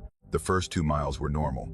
I walked at my usual pace, about 3 miles an hour on moderate terrain, and reached the boulder field right on schedule. I picked my way through the massive stones, ducked under the overhanging slab that always made me think of a doorway, and continued along the ridge. At 45 minutes, I reached the downed hemlock with its cut notch and stepped through, checking the time and confirming I was on pace. Everything was exactly as it should have been. The trail was clear, the landmarks were correct, the forest was doing what forests do in October, being beautiful and indifferent and entirely predictable. I reached the creek crossing at about 1:15. The flat stones were in their usual positions, the water running clear and shallow between them. I crossed, climbed the far bank, and started up the switchbacks toward the fire road. This was the home stretch, maybe 2.5 miles of steady climbing through oak forest to the road. I'd be there by 2:30, maybe 2:15, if I pushed the pace. At 2:30 I was still climbing. That was the first sign that something was wrong, though I didn't recognize it as such immediately. I assumed I'd been moving slower than I thought, maybe stopping more often to look at the foliage or take photographs. I checked my phone. The GPS showed me about a mile from the fire road, making normal progress on the correct trail. I picked up the pace. At 3 o'clock I came around a bend in the trail and stopped. The boulder field was in front of me. The same boulder field I'd passed through 2 hours and 3 miles ago, with the same house-sized chunks of sandstone and the same overhanging slab that looked like a doorway. I stood there and stared at it and felt something shift in my chest, a lurch of disorientation that was physical as much as mental. This wasn't possible. The boulder field was near the beginning of the trail, miles behind me. I'd crossed the creek, I'd started the switchbacks, I'd been climbing toward the fire road. I could not be back at the boulder field. It was geographically, physically, mathematically impossible. I checked my GPS. It showed me a mile from the fire road, exactly where it had shown me 30 minutes earlier. According to my phone, I was making steady progress northeast along the correct trail. According to my eyes, I was standing in front of landmarks I'd passed 2 hours ago. I walked through the boulder field. I told myself there must be a second one, that I'd somehow failed to notice a similar rock formation further along the trail in all my previous hikes. I walked through it and continued, and 20 minutes later, I reached the downed hemlock with its cut notch. The same hemlock. I knew it was the same one because I'd carved my initials into the cut face years ago. A small mark I made on my first hike here, and there they were, exactly where I'd put them. I was back at mile 3. I had been walking forward on a trail I knew for 3 hours, and I was further from my destination than when I'd started. I sat down on the hemlock and drank some water and tried to think rationally. Somehow I'd gotten turned around. Somehow, despite following a marked trail with clear blazes, I'd reversed direction without realizing it and walked back toward the trailhead. It was the only explanation that fit inside the laws of physics I understood. I must have made a wrong turn at the creek crossing, must have climbed back up the wrong side of the drainage, must have retraced my steps in a moment of inattention. It was embarrassing, but explicable. I stood up and started walking again, this time paying obsessive attention to the trail blazes, confirming each one, making sure I was moving in the correct direction. Northeast, toward the fire road. The blazes confirmed it. I was on trail, heading the right way, making the progress my GPS said I was making. 40 minutes later, I crossed the creek on the flat stepping stones. 30 minutes after that, I was back at the boulder field. The panic arrived quietly, not as a surge, but as a slow flooding, like water rising in a basement. I was looping. The trail was delivering me through the same landmarks in the same order at the same intervals, and no matter which direction I walked or how carefully I followed the blazes, I ended up back at the beginning of the same stretch of forest. Boulder field, hemlock, creek, switchbacks that led not to the fire road but back to the boulder field, a closed circuit, a treadmill of terrain that recycled itself with the mechanical precision of a track on a loop, and I was the only moving part. It was 4:30 now. The light was changing, the shadows lengthening, the forest transitioning from the bright openness of afternoon to the muted blue-gray of approaching dusk. I'd been walking for 4.5 hours on a hike that should have taken 2, and I was no closer to the fire road than I'd been at noon. My phone still showed me almost there. My phone was lying. I tried leaving the trail. I picked a bearing due east on my compass and walked straight into the forest, off trail, pushing through underbrush, climbing over fallen logs, descending into a small ravine, and climbing out the other side. I walked by compass for 30 minutes through trackless forest and emerged onto the trail at the downed hemlock. I'd walked half a mile through the woods in a straight line and arrived back on the loop as if the forest had simply redirected me, as if every path through these trees, on trail or off, led to the same sequence of landmarks. That's when I noticed the silence. It had been building, I realized, accumulating over the hours the way the loops accumulated, so gradually that I hadn't registered it as a change. But now, standing at the hemlock in the fading light, I heard it, or rather, I heard the absence of it. The forest was quiet. Not the comfortable quiet of late afternoon when the birds slow down and the insects shift to their evening register. Silent. The total cessation of biological sound, as if every living thing within earshot had left, had withdrawn from this section of forest, had evacuated an area centered on me and my endless loop, with the methodical completeness of an evacuation that followed a plan. I stood in that silence and I felt watched, not by anything I could see or hear or identify, but by the forest itself, by the terrain, by the loop that held me, as if the land had developed an awareness and was observing what I did with the patient curiosity of something that had all the time in the world. I walked the loop one more time, boulder field, hemlock, creek, and this time, at the creek crossing, something was different. The stepping stones were there, the water was there, but beyond the creek, the trail looked wrong. Not dramatically wrong, not altered in any obvious way, but wrong the way a familiar room looks wrong, when someone has moved the furniture an inch in every direction. The trees on the far side seemed closer together, the trail seemed narrower. The switchbacks beyond seemed steeper, tighter, leading not up toward a fire road but down, deeper into the drainage, into terrain that was darker and denser than what I remembered. I didn't cross. I turned around and walked back toward the trailhead instead, following the trail in the direction I'd come from, and this time the forest let me go. The landmarks appeared in reverse order, and the trail delivered me to the parking area, where my car sat alone in the last gray light of dusk. I'd been walking for 6 hours. My GPS showed that I'd covered 7 miles, exactly the distance of the full trail, as if I'd completed the hike successfully from start to finish. My legs told a different story. They told me I'd walked much further than 7 miles. The soreness in my knees and the ache in my feet said something closer to 20. I drove to the fire road and picked up my shuttle car and went home and sat in my kitchen and looked at the GPS track on my phone. It showed a clean line from the parking area to the fire road. 7 miles, no loops, no reversals, no indication that anything unusual had happened. A perfectly normal hike recorded by a device that had apparently been in a different version of reality than I was. I haven't hiked that trail since. I've thought about it many times, have driven to the parking area and sat in my car and looked at the trailhead and thought about walking in and seeing if the trail behaves the way it's supposed to. But I haven't done it because I remember the silence. I remember the way the forest emptied itself around me as I walked my loops, the way every living thing withdrew until I was alone, in a way that went beyond solitude into something more fundamental, more deliberate, more aware. And I remember the creek crossing on that last loop, the way the trail beyond it looked wrong, the way it seemed to be offering me a new direction, not toward the fire road, but toward somewhere else, somewhere deeper, somewhere the forest wanted me to go. I think that's what the loops were for, not to trap me, but to tire me, to disorient me, to erode my judgment until I was exhausted enough and confused enough to take the path that was being offered, to cross the creek one more time and follow the trail down instead of up, into the darker and denser terrain that waited on the other side. I think the forest was patient. I think it would have let me loop all night if necessary, slowly clearing the area of every other living thing, slowly increasing the silence, slowly reshaping the trail beyond the creek, until I was too tired to notice the changes and too lost to care. And I think if I'd crossed that creek one more time, I wouldn't have come back. I think the trail would have taken me somewhere that doesn't appear on any map, to a place where the loops don't end, because there's no trailhead to return to. Where the forest closes behind you, the way a door closes behind someone entering a room they're not meant to leave. I chose to turn around. That's the only thing that saved me.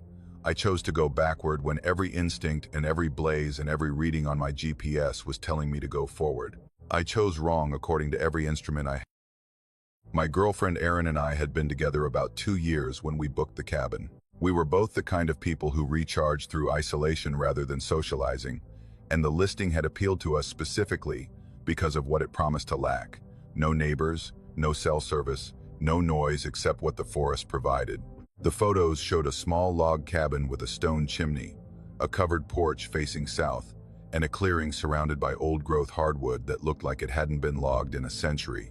The listing described it as a restored homestead, originally built in the 1930s by a family that had farmed the hollow before the National Forest absorbed the land. The owners had updated it with basic amenities: running water from a spring, a propane refrigerator, oil lamps for light, but had kept the character intact. No electricity, no Wi-Fi. The nearest paved road was 7 miles down a gravel track that the listing warned could be challenging in wet weather. We booked it for the weekend before Thanksgiving, 4 nights, and drove down from Asheville on a Thursday afternoon with the car packed full of groceries and books and the quiet anticipation of 4 days with nothing to do and nowhere to be. The drive took longer than expected. The gravel road that accessed the property was worse than the listing had suggested, not just unpaved but barely maintained, a single lane of packed dirt and loose stone that climbed through a series of switchbacks before dropping into the hollow where the cabin sat. The last 2 miles were essentially a creek bed, the road following the drainage so closely that in places we were driving through standing water. By the time we reached the clearing, it was late afternoon, the November sun already behind the ridge to the west, the hollow filling with the blue-gray shadow that precedes full dark in the mountains by about 30 minutes. The cabin looked exactly like the photos. That's the first thing I noted, and it mattered because I'd been burned before by rental listings that showed one thing and delivered another. But this was accurate: the same log walls, the same stone chimney, the same covered porch with 2 rocking chairs that faced the clearing. The clearing itself was maybe half an acre, ringed by hardwood forest, the trees big enough to suggest they'd been standing since before the cabin was built. It was quiet, deeply, thoroughly quiet, the kind of silence that you feel as a physical presence, a weight that settles on your shoulders and presses against your ears. I grabbed the first load of groceries and walked to the porch, while Erin got the cooler from the back seat. The steps were solid under my feet, the porch boards tight and well-maintained. The door was to my right, a heavy plank door with iron hinges and a simple latch. And it was open. Not wide open, but ajar, the latch not engaged, the door pushed inward maybe 3 inches, enough that I could see a sliver of the dim interior through the gap. I set the groceries down and pushed the door the rest of the way open and stepped inside, expecting to find the stale, cold air of a cabin that had been shut up between guests. What I found instead was warmth. The main room was small, maybe 15 by 20 feet, with the wood stove against the far wall, a kitchen area to the left with a counter and a propane stove and open shelving, and a sitting area to the right, with a couple of worn armchairs and a rag rug on the plank floor. A ladder in the corner led to a sleeping loft.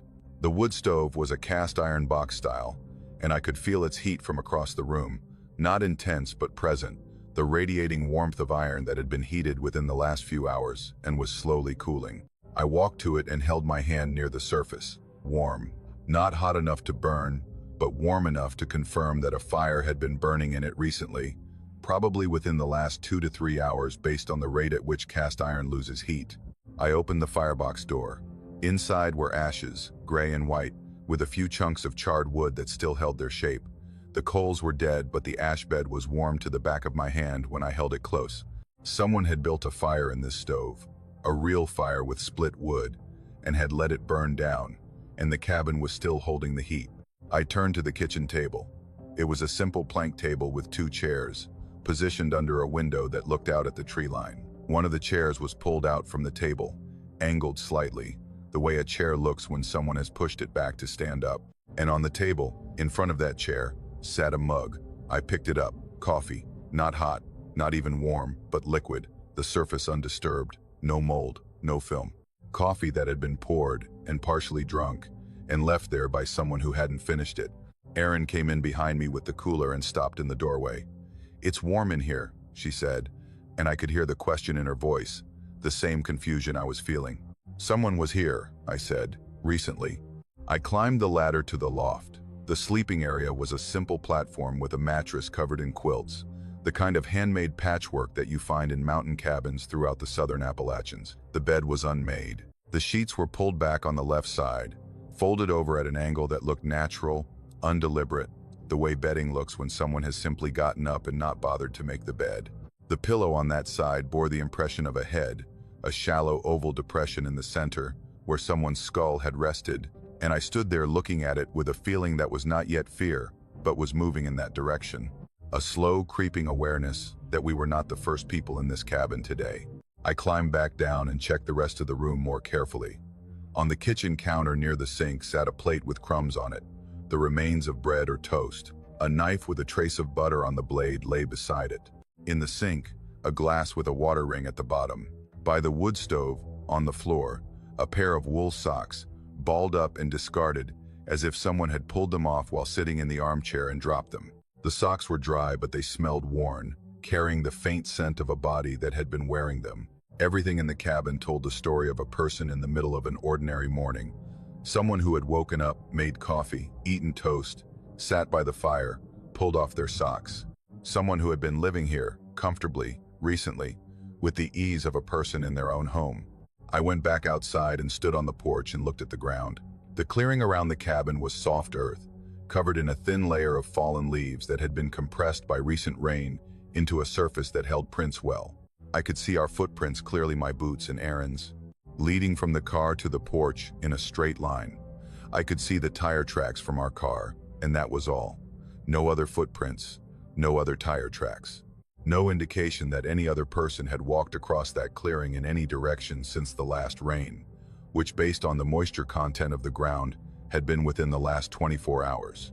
Whoever had been in that cabin had not walked out the front door, had not walked across the clearing to a car or a path or the gravel road, had not left any mark on the soft ground outside that would indicate their departure by any route I could see. I walked the perimeter of the cabin. The back wall had no door, just two small windows, both latched from the inside. The sides had one window each, also latched. The only entrance was the front door, the one that had been standing ajar when we arrived. I checked the ground beneath every window. Undisturbed leaves, no prints, no scuff marks, no indication that anyone had climbed in or out. Erin was standing in the doorway watching me. "Should we call someone?" she asked. I checked my phone. No signal, as expected. "There's no one to call," I said. "And we're 3 hours from home, and it's getting dark." We stayed. I know how that sounds, and I've questioned the decision many times since. But the cabin was exactly what we'd booked. The door showed no signs of forced entry, nothing was damaged or vandalized, and the practical reality was that we had nowhere else to go. The gravel road was bad enough in daylight and would have been dangerous in the dark, and the nearest town was an hour away. So we unpacked, and I built a new fire in the stove, and Erin made dinner, and we settled in and tried to convince ourselves that the previous occupant had been a maintenance person or the property owner checking on the cabin between guests. But the coffee, the unmade bed, the wool socks on the floor, those weren't the signs of someone checking a property. Those were the signs of someone living there, someone who'd spent the night and woken up and had breakfast and sat by the fire, and then simply ceased to be there, leaving everything behind, as if they'd stepped out of reality instead of out of the cabin.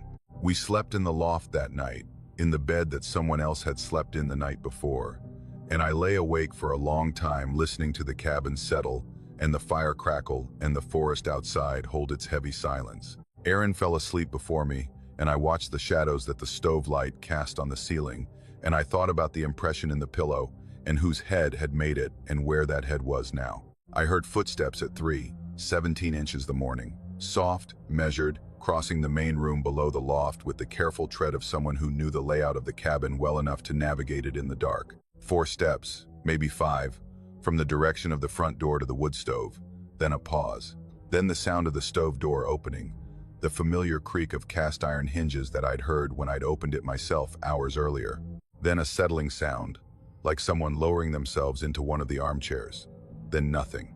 I didn't move. I didn't wake Aaron. I lay in that loft and stared at the ceiling and listened to the nothing that followed the footsteps. And I knew with a certainty that bypassed rational thought and settled directly into my body that someone was sitting in the armchair, below me, in the dark, in front of the wood stove, as comfortable and as calm as a person in their own home. Because it was their home. That's what I understood. Lying there in the dark with my heart beating so hard I could feel it in the mattress.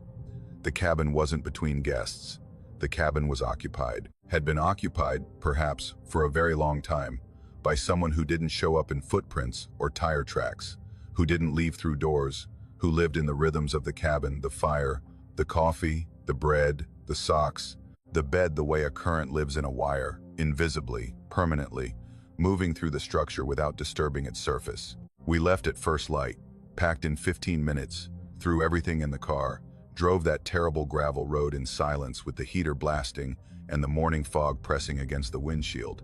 I looked back once, in the rearview mirror, as the cabin disappeared behind the trees. The front door was closed. I'd left it open. I contacted the rental company when we got back to Asheville. I described what we'd found, the warm stove, the coffee, the unmade bed. The woman on the phone was quiet for a moment and then said, in a tone that was careful and practiced, that the cabin had been unoccupied for 2 weeks before our booking. No maintenance visits, no owner checks. She said sometimes previous guests left things behind, that the cleaning service might have missed some items. She offered a partial refund. She didn't explain the warm stove. She didn't explain the coffee that was still liquid. She didn't explain the footprints that didn't exist or the footsteps that I heard crossing the cabin floor at 3 in the morning. She didn't explain those things because they can't be explained, because whatever is living in that cabin at the head of that hollow in the Nantahala doesn't fit inside an explanation that a rental company can offer. I check the listing sometimes. It's still active, still showing the same photos, the same description, the same promise of isolation and quiet. The reviews are mostly positive, but every few months there's one that mentions something odd. A warm stove, a mug on the table, an impression in the pillow. The reviewers describe it the way I would have described it before that night, curiously, without alarm, as a small mystery easily dismissed. None of them mention the footsteps. I wonder if they heard them and chose not to mention it, or if the footsteps were only for us, or if whoever lives in that cabin only walks when they know you're listening, only moves through the room when someone is lying in their bed, in their loft, in the place they've been sleeping and waking. I work for the Virginia Department of Environmental Quality, which is a title that sounds more impressive than the job usually is. Most of what I do involves driving to remote locations throughout the western part of the state, checking water quality monitoring stations that are installed along streams and rivers in the national forests, downloading data, replacing batteries, making sure the equipment is functioning. It's solitary work that puts me on roads most people don't know exist, at hours most people would consider unreasonable, in terrain that is beautiful during the day and something else entirely after dark. I've been doing it for 6 years, and I've developed a particular relationship with the George Washington National Forest that comes from spending hundreds of hours alone in its interior, driving its roads, walking its drainages, learning its moods. Because the forest has moods. That's not poetry or metaphor. Anyone who spends enough time in a large wilderness will tell you that the character of a place changes, not just with the seasons or the weather, but with something less measurable, some quality of atmosphere that shifts from day to day and sometimes from hour to hour, as if the forest itself has states of mind that it moves through the way a person moves through emotions. Most days, the George Washington feels neutral, indifferent, a vast organism going about its business without regard for the small human moving through its margins. Some days it feels welcoming, and some days, on some roads, at some hours, it feels like something that knows you're there and has opinions about your presence. The night I'm talking about was in October of 2021. I'd spent the afternoon checking stations along a tributary of the Cowpasture River, a drainage that runs through one of the more remote sections of the forest in Bath County. The work had taken longer than expected because one of the stations had been damaged by a fallen tree, and I'd had to do field repairs that ate up the remaining daylight. By the time I'd packed my equipment and gotten back to the truck, it was past 7 and fully dark. The kind of darkness that you only get in a mountain valley, where the ridges block the horizon in every direction, and the canopy overhead blocks the sky, and the nearest artificial light is miles away. I had maybe 40 minutes of driving ahead of me on a Forest Service road that would eventually connect to the state highway near Warm Springs. 40 minutes of single-lane gravel through a valley that was, at that hour, as dark and empty as any place I'd ever been. I started driving. The road was typical Forest Service construction, a narrow gravel track graded for maintenance vehicles, with pull-offs every quarter mile or so where oncoming traffic could pass. The surface was rough but manageable at 15 miles an hour, which was my usual pace on these roads at night. The headlights created a tunnel of illumination that extended maybe 40 feet ahead, beyond which everything was black.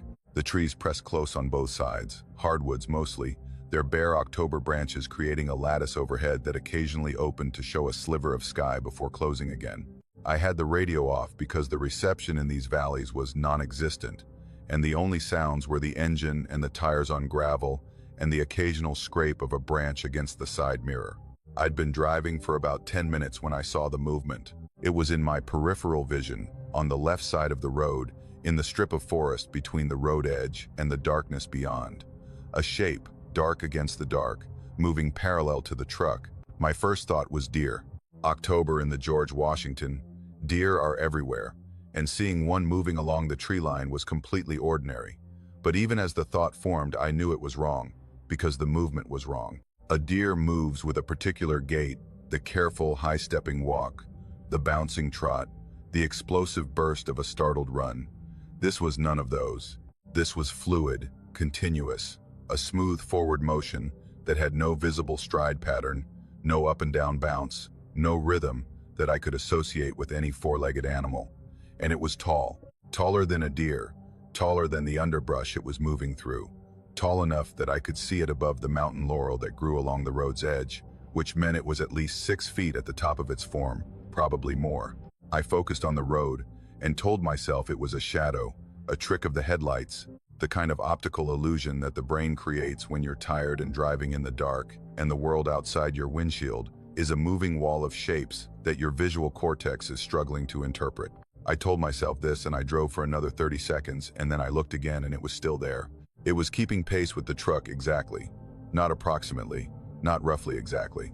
Moving at precisely 15 miles an hour through forest terrain that should have made that pace impossible, gliding between trunks and through underbrush with a fluidity that suggested the obstacles weren't obstacles at all, that the trees and the laurel and the rocks on the forest floor were no more impediment to this thing than air. I could see it in fragments as it passed between the trunks, catching the edge of my headlight beam for a fraction of a second before disappearing behind the next tree and reappearing in the gap beyond. Dark, tall, thin, but not in the way a person is thin. Thin the way a shadow is thin, a vertical darkness that moved through the forest with the silence and precision of something that belonged there in a way that I did not. I sped up, pressed the accelerator, and brought the truck from 15 to 20 miles an hour, which was faster than I should have been driving on that surface in the dark.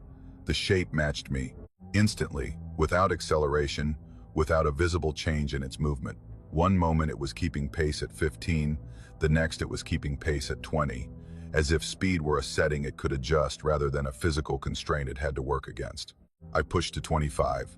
The truck was bouncing on the rough gravel now, the suspension complaining, and I was gripping the wheel with both hands and dividing my attention between the road ahead and the shape in my peripheral vision. It matched me at 25, same distance, same position, same fluid, impossible movement through terrain that should have slowed it down and didn't. I took my foot off the gas and let the truck coast, slowing gradually. 20, 15, 10.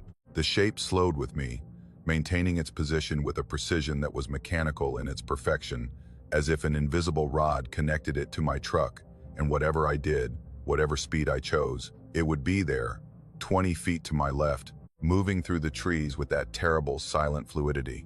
I drove. There was nothing else to do. The road was the only way out of the valley, and stopping felt wrong in a way I couldn't articulate but felt absolutely in my body. A deep mammalian certainty that stopping the truck would change the nature of what was happening, would shift the dynamic from escort to encounter, and that encounter was something I did not want. So I drove, both hands on the wheel, eyes mostly on the road, allowing myself only brief glances to the left, where the shape continued its parallel course through the dark forest. 7 miles. I know this because I checked the odometer when it started and checked it again when it stopped, and the distance between those two readings was 7.2 miles. 7 miles of gravel road through a dark valley with something walking beside my truck in the trees, matching every change in speed without effort, maintaining its distance without variation, accompanying me through territory that it apparently considered its domain with the quiet authority of a landowner walking a visitor to the gate.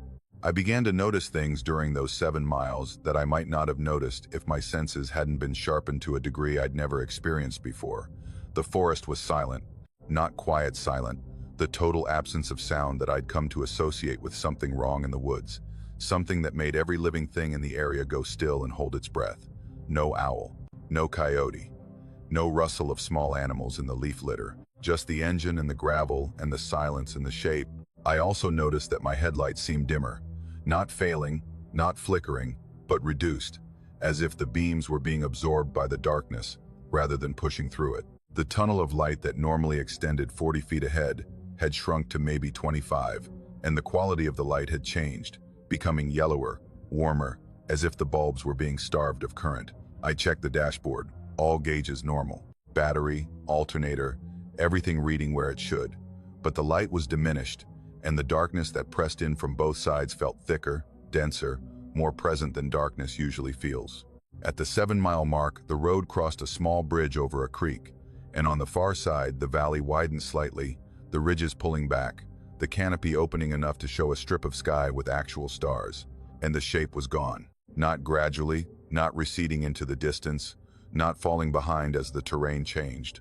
Just gone, between one glance and the next, absent from the tree line as completely as if it had never been there.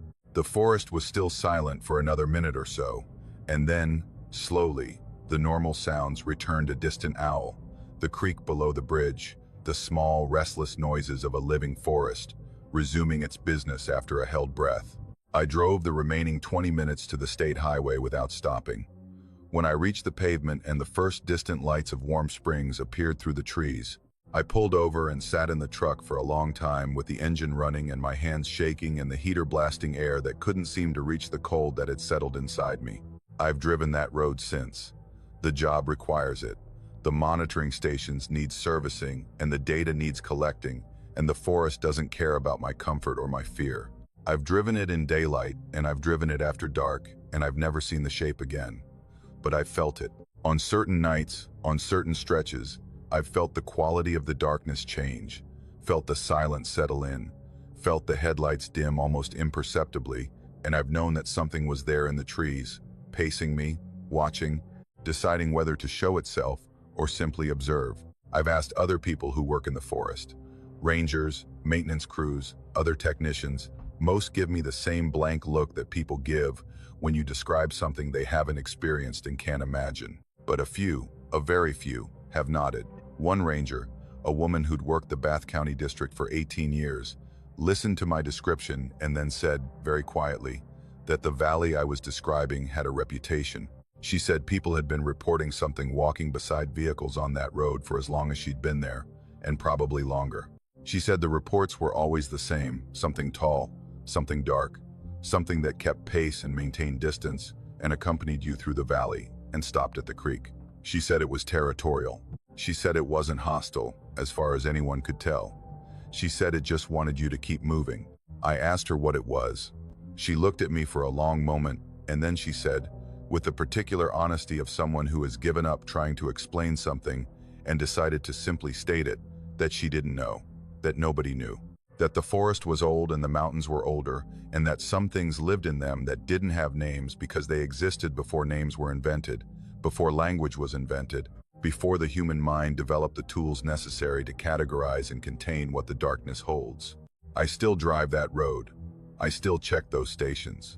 And on the nights when the valley is dark and the silence settles in and I feel the air change around my truck, I keep my speed steady and my eyes on the road, and I don't look to the left, because I know it's there, and I know it's watching.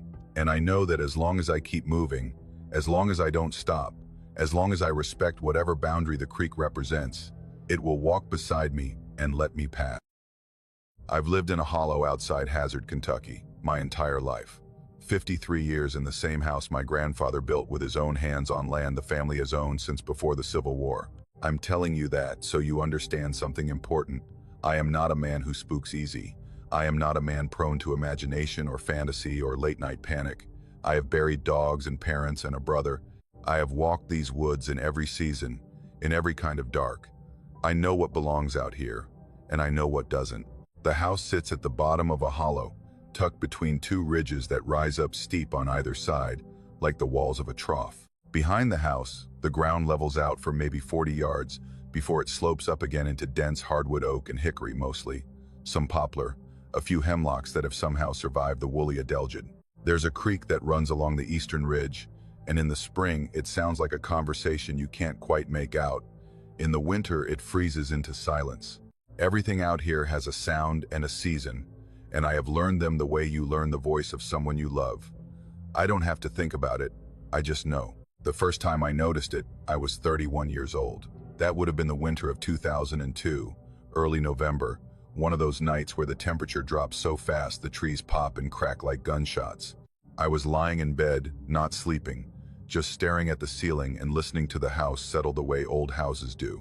And then I felt it, not heard, felt. A low vibration that came up through the mattress and into my spine, so faint at first that I thought it was my own heartbeat. But it wasn't. It was too slow, too deep, too steady. I put my hand flat on the floor, and it was there, unmistakable, a pulse rising up through the foundation and the earth beneath it. I got up and walked through the house. I checked the furnace. I checked the water heater. I went outside in my boots and long johns and stood in the yard with my breath clouding in front of me, and I could feel it through the soles of my boots, coming from the ground, from deep in the ground, a rhythm, like breathing. Slow and vast and impossibly low, the kind of sound that isn't really a sound at all but a pressure, a weight on your chest, a hum in your teeth. It lasted until just before dawn, and then it stopped, not faded, stopped. Like something had opened its eyes and held its breath.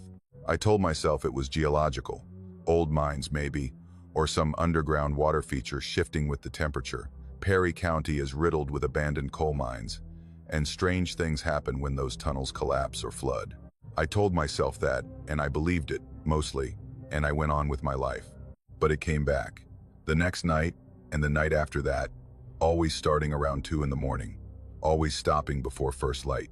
And only in the cold months, October through February, sometimes bleeding into early March if the winter held on. Come spring, it vanished entirely. The ground went quiet, and every fall, right around the time the leaves turned and the first hard frost crept down the ridges, it started again. I started sleeping less.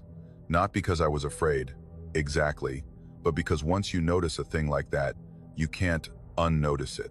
I'd lie there in the dark and feel it come on, that slow, deep pulse, and my whole body would tense up like I was waiting for something to happen. Nothing ever did. It just breathed. That's the only word I've ever found for it.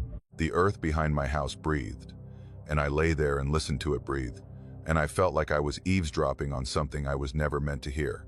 After a few years of this, I called the county extension office and asked if they could send someone out. They put me in touch with a geologist at the university in Lexington, a young guy named Harmon, who drove down on a Saturday with a trunk full of equipment. I liked him. He was serious and thorough, didn't patronize me, didn't look at me like I was some hollering hillbilly who'd heard a raccoon in his crawl space. He spent 2 days on the property. He used ground-penetrating radar, seismographs, soil sensors I didn't know the names of. He mapped the geology of the hollow down to 60 feet, and he found nothing. No caves, no voids, no abandoned shafts, no underground streams or aquifers. The bedrock was solid sandstone and shale, undisturbed, unremarkable. He told me the vibration could be infrasound from a distant industrial source, a compressor station, a ventilation fan in a working mine carried through the rock in ways that were hard to trace. He said it could be a natural resonance effect, the shape of the hollow acting like a bowl that amplified some low-frequency source miles away. He said these things, and I could see he didn't fully believe them, because none of them explained why it only happened in winter, and only at night, and only behind my house. He left, and I never heard from him again. The years went on. I got used to it the way you get used to a bad knee or a crack in the ceiling. It became part of the house, part of the season, part of what winter meant in that hollow. But I noticed things, small things that I couldn't quite connect to the sound but couldn't separate from it either. The deer avoided the back of the property in winter. They'd browse the hillside in summer, come right up to the garden fence. But once October hit, they stayed on the ridges and wouldn't come down into the flat ground behind the house. The dogs I've always kept hounds wouldn't go past the woodshed after dark in the cold months. They'd stand at the edge of the yard and whine and tuck their tails and refuse to move. I had one old walker, smartest dog I ever owned, who would press herself against the front door on those nights and tremble until I let her inside. She'd crawl under the bed and stay there until morning. She knew something. They all knew something. One night in January, maybe 2015 or 2016, I did something I'd been avoiding for years. I went out back during the vibration. It was around 3 in the morning, clear sky, half moon, cold enough that the air hurt my lungs. I walked past the woodshed and out into the flat ground, and I stood there and I felt it. It was stronger out there, much stronger than in the house. It came up through my boots and into my legs, and I could feel it in my stomach, in my chest, a pressure that wasn't painful but was deeply, fundamentally wrong, like standing on the chest of something enormous that was breathing in its sleep. The ground was not moving, I want to be clear about that. There was no visible tremor, no shifting of the soil, but the vibration was real, and it was alive in a way I cannot explain and have stopped trying to. I stood there for maybe 5 minutes, and then I felt something change. The rhythm shifted. It didn't speed up exactly, but there was a hesitation in it, a break in the pattern, like a sleeper stirring, like something becoming aware. I walked back to the house and I did not run, but I wanted to, and I have not gone out there during the vibration since. I'm 63 now. My knees are bad and my hearing isn't what it was, but I can still feel it. Every winter, right on schedule, the breathing starts. I've asked the older people in the hollow about it, the ones who've been here as long as I have or longer. Most of them look at me blankly. A few nod and change the subject. One woman, Edith Combs, who was 94 when she told me this before she passed, said her grandmother used to say the mountain was alive, and that the old people, the ones who were here before anyone, before the Cherokee even knew not to build in the hollows because that was where it slept. She said it like she was telling me the time. No drama, no fear, just a fact as plain and old as the dirt itself. I don't know what's under my house. I don't know what's under this hollow. I've stopped asking, because asking implies that an answer exists, that there's some explanation waiting to be found, some rational process that accounts for a sound that comes from solid rock every winter like clockwork, and feels like the respiration of something so large and so deep that the word creature doesn't begin to cover it. I don't think there is an answer. I think there are just things in these mountains that are older than answers, older than questions, older than the language we'd use to describe them, and they don't care that we're here. They don't even know.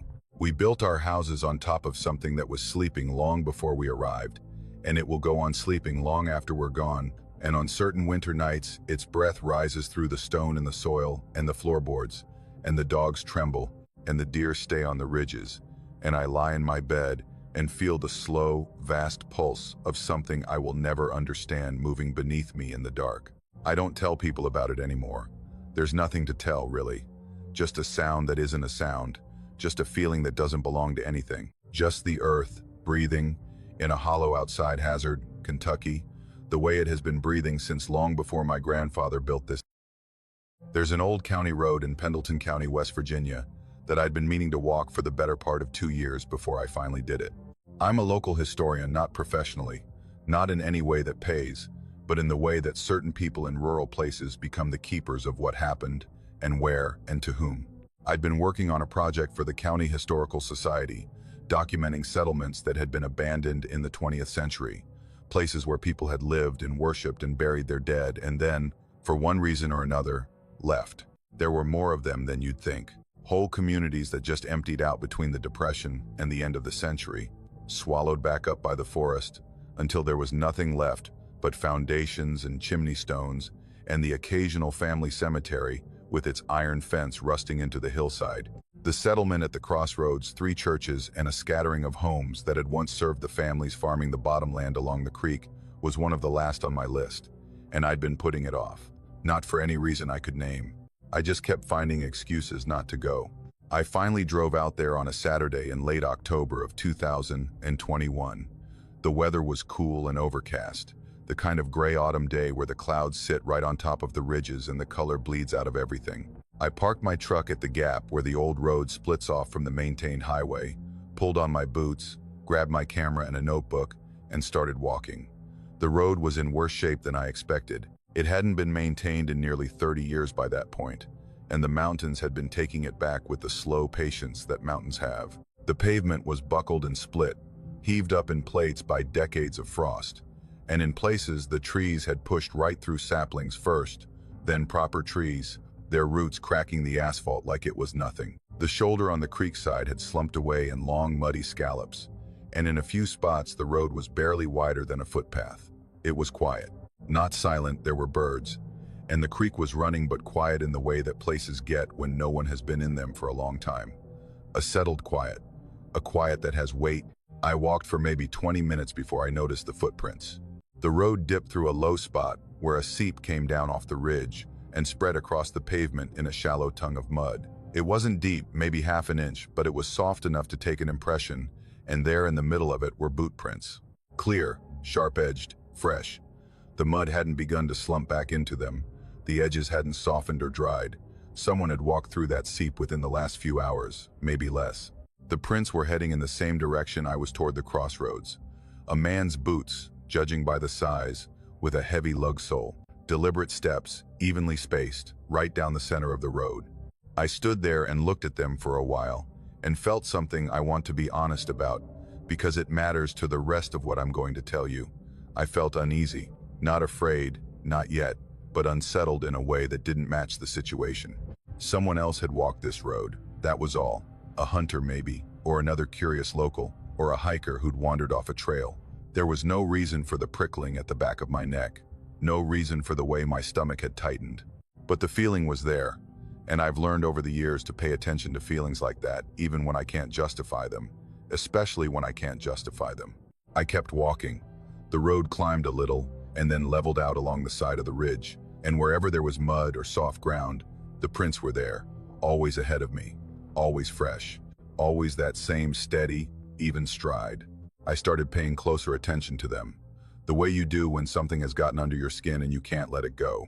The spacing never changed, not on the uphill sections, not on the downhill, not where the road narrowed and the footing got tricky. Most people shorten their stride going uphill. Most people adjust when the terrain changes. These prints didn't. They marched forward with a regularity that was almost mechanical, as if whoever was making them wasn't reacting to the road at all, just moving through it. I told myself I was overthinking it. I told myself a lot of things on that walk. About a mile in, I started calling out. Nothing dramatic, just a loud hello, hey, anybody up ahead, the kind of thing you do in the woods when you want to announce yourself. My voice sounded strange in that hollow, flat and small, like the trees were absorbing it before it could travel. Nobody answered. I hadn't expected anyone to, but the silence that came back felt purposeful, not empty. Listening. The road curved around the base of the ridge and dropped into a stretch of bottomland where the creek ran close alongside it. The trees were thicker here, the canopy lower, and even though it was midday, the light had a dim, underwater quality. The boot prints continued through a patch of clay where the road had washed out, and I knelt down to look at them more closely. They were perfect. That's the word I keep coming back to. Too perfect. No scuffing, no lateral movement, no sign that the person had shifted their weight or hesitated or looked around. Each print was planted squarely and lifted cleanly, like a demonstration of walking rather than the act itself. I put my own boot next to one of them for scale. The print was slightly larger than mine and deeper, as if the person was heavy or was pressing down with more force than a normal stride would produce. I almost turned back. I want you to know that. I crouched there in the mud beside that unnervingly precise footprint, and I thought about walking back to my truck and driving home and never thinking about any of this again. But I was less than a mile from the crossroads by then, and I'd come all this way, and the rational part of my mind, the historian's mind, the part that deals in documents and dates and verifiable facts, was embarrassed by the fear. So I stood up and kept going. The last half mile was the worst. The road narrowed to almost nothing, choked on both sides by rhododendron so dense it formed a tunnel, and the light dropped to a greenish gray that made my watch hard to read. The creek was louder here, close enough to hear individual rocks in the current, and something about the sound of it bothered me, some irregularity I couldn't identify, some pattern in the water noise that didn't match what water is supposed to do. The boot prints were everywhere now, in every patch of soft ground, steady and relentless, and always ahead of me. I was walking fast, almost jogging, and I couldn't close the distance. I never saw the person. I never heard them. I just followed their tracks through that green tunnel like I was being led. The road opened up suddenly, the way roads do in the mountains when you come through a gap, and there was the crossroads. 3 churches, or what was left of them. One was just a foundation and a chimney, the stone blackened by an old fire. The second had collapsed in on itself, the roof caved in and the walls leaning inward like a man folding his arms. The third was still mostly standing, white clapboard gone gray, the windows empty, the door hanging open on one hinge. They sat at the intersection of the old county road and a track that came down from the ridge, forming a rough triangle around the crossroads.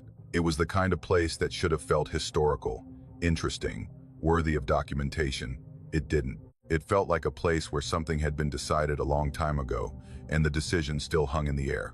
I walked to the center of the intersection and looked down. The boot prints came up the road behind me, following the same path I just walked, and they entered the crossroads, and they stopped. Right there. In the middle of the intersection, in a patch of bare ground between the cracked pavement, the last 2 prints sat side by side, toes pointing forward, perfectly placed, as if the person had taken one final step and then simply ceased. There were no prints leading away. Not toward the churches, not down the track, not off the road into the brush. I walked the entire intersection on my hands and knees, checking every inch of soft ground, every margin of mud and clay. Nothing. The prints walked in and they stopped, and there was nowhere they went after that. I stood in the intersection for a long time. The air was cold and absolutely still, and the 3 dead churches watched me from their corners, and I could hear the creak somewhere below the road and my own breathing and nothing else. I took photographs. I wrote notes. I did the things a historian does when confronted with something he cannot explain, which is to document it and move on and hope that the explanation will come later, in the quiet safety of a desk and a lamp and a rational mind. Then I walked back to my truck, 3 miles, moving fast, not running but wanting to. I did not look at the boot prints on the way out, but I could feel them there beside my own, that perfect measured stride keeping pace with me all the way back to the gap. I've been back to the crossroads twice since then, both times in summer, both times with someone else. The churches are still there, the road is still crumbling. I never found the prints again, but I never found them gone. Either the mud had dried and frozen and thawed and been washed over by rain, and whatever record the ground had kept was erased. The county records for that settlement are thin.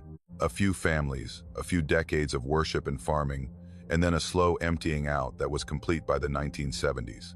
Nothing dramatic. Nothing to explain why 3 churches stood at one crossroads, which is more than most communities that size ever built. Nothing to explain who walked that road ahead of me, matching my direction, exceeding my pace, leaving prints that were too perfect and too deep, and that ended in the exact center of a place where people used to pray. I finished the history project. It was well received. I did not include the crossroads settlement in the final report. When people ask me why, I tell them the research was inconclusive, that there wasn't enough material to justify a full entry. That's true, as far as it goes.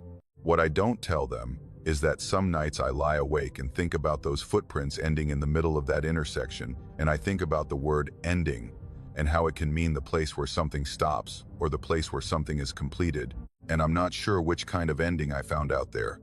I'm not sure I want to know. I'm not sure knowing is something that's available to me, or to anyone, or that it ever was. Some roads go places you can follow. Some roads go places that only exist for the person walking them. And some roads, the old ones, the ones the mountains are swallowing back,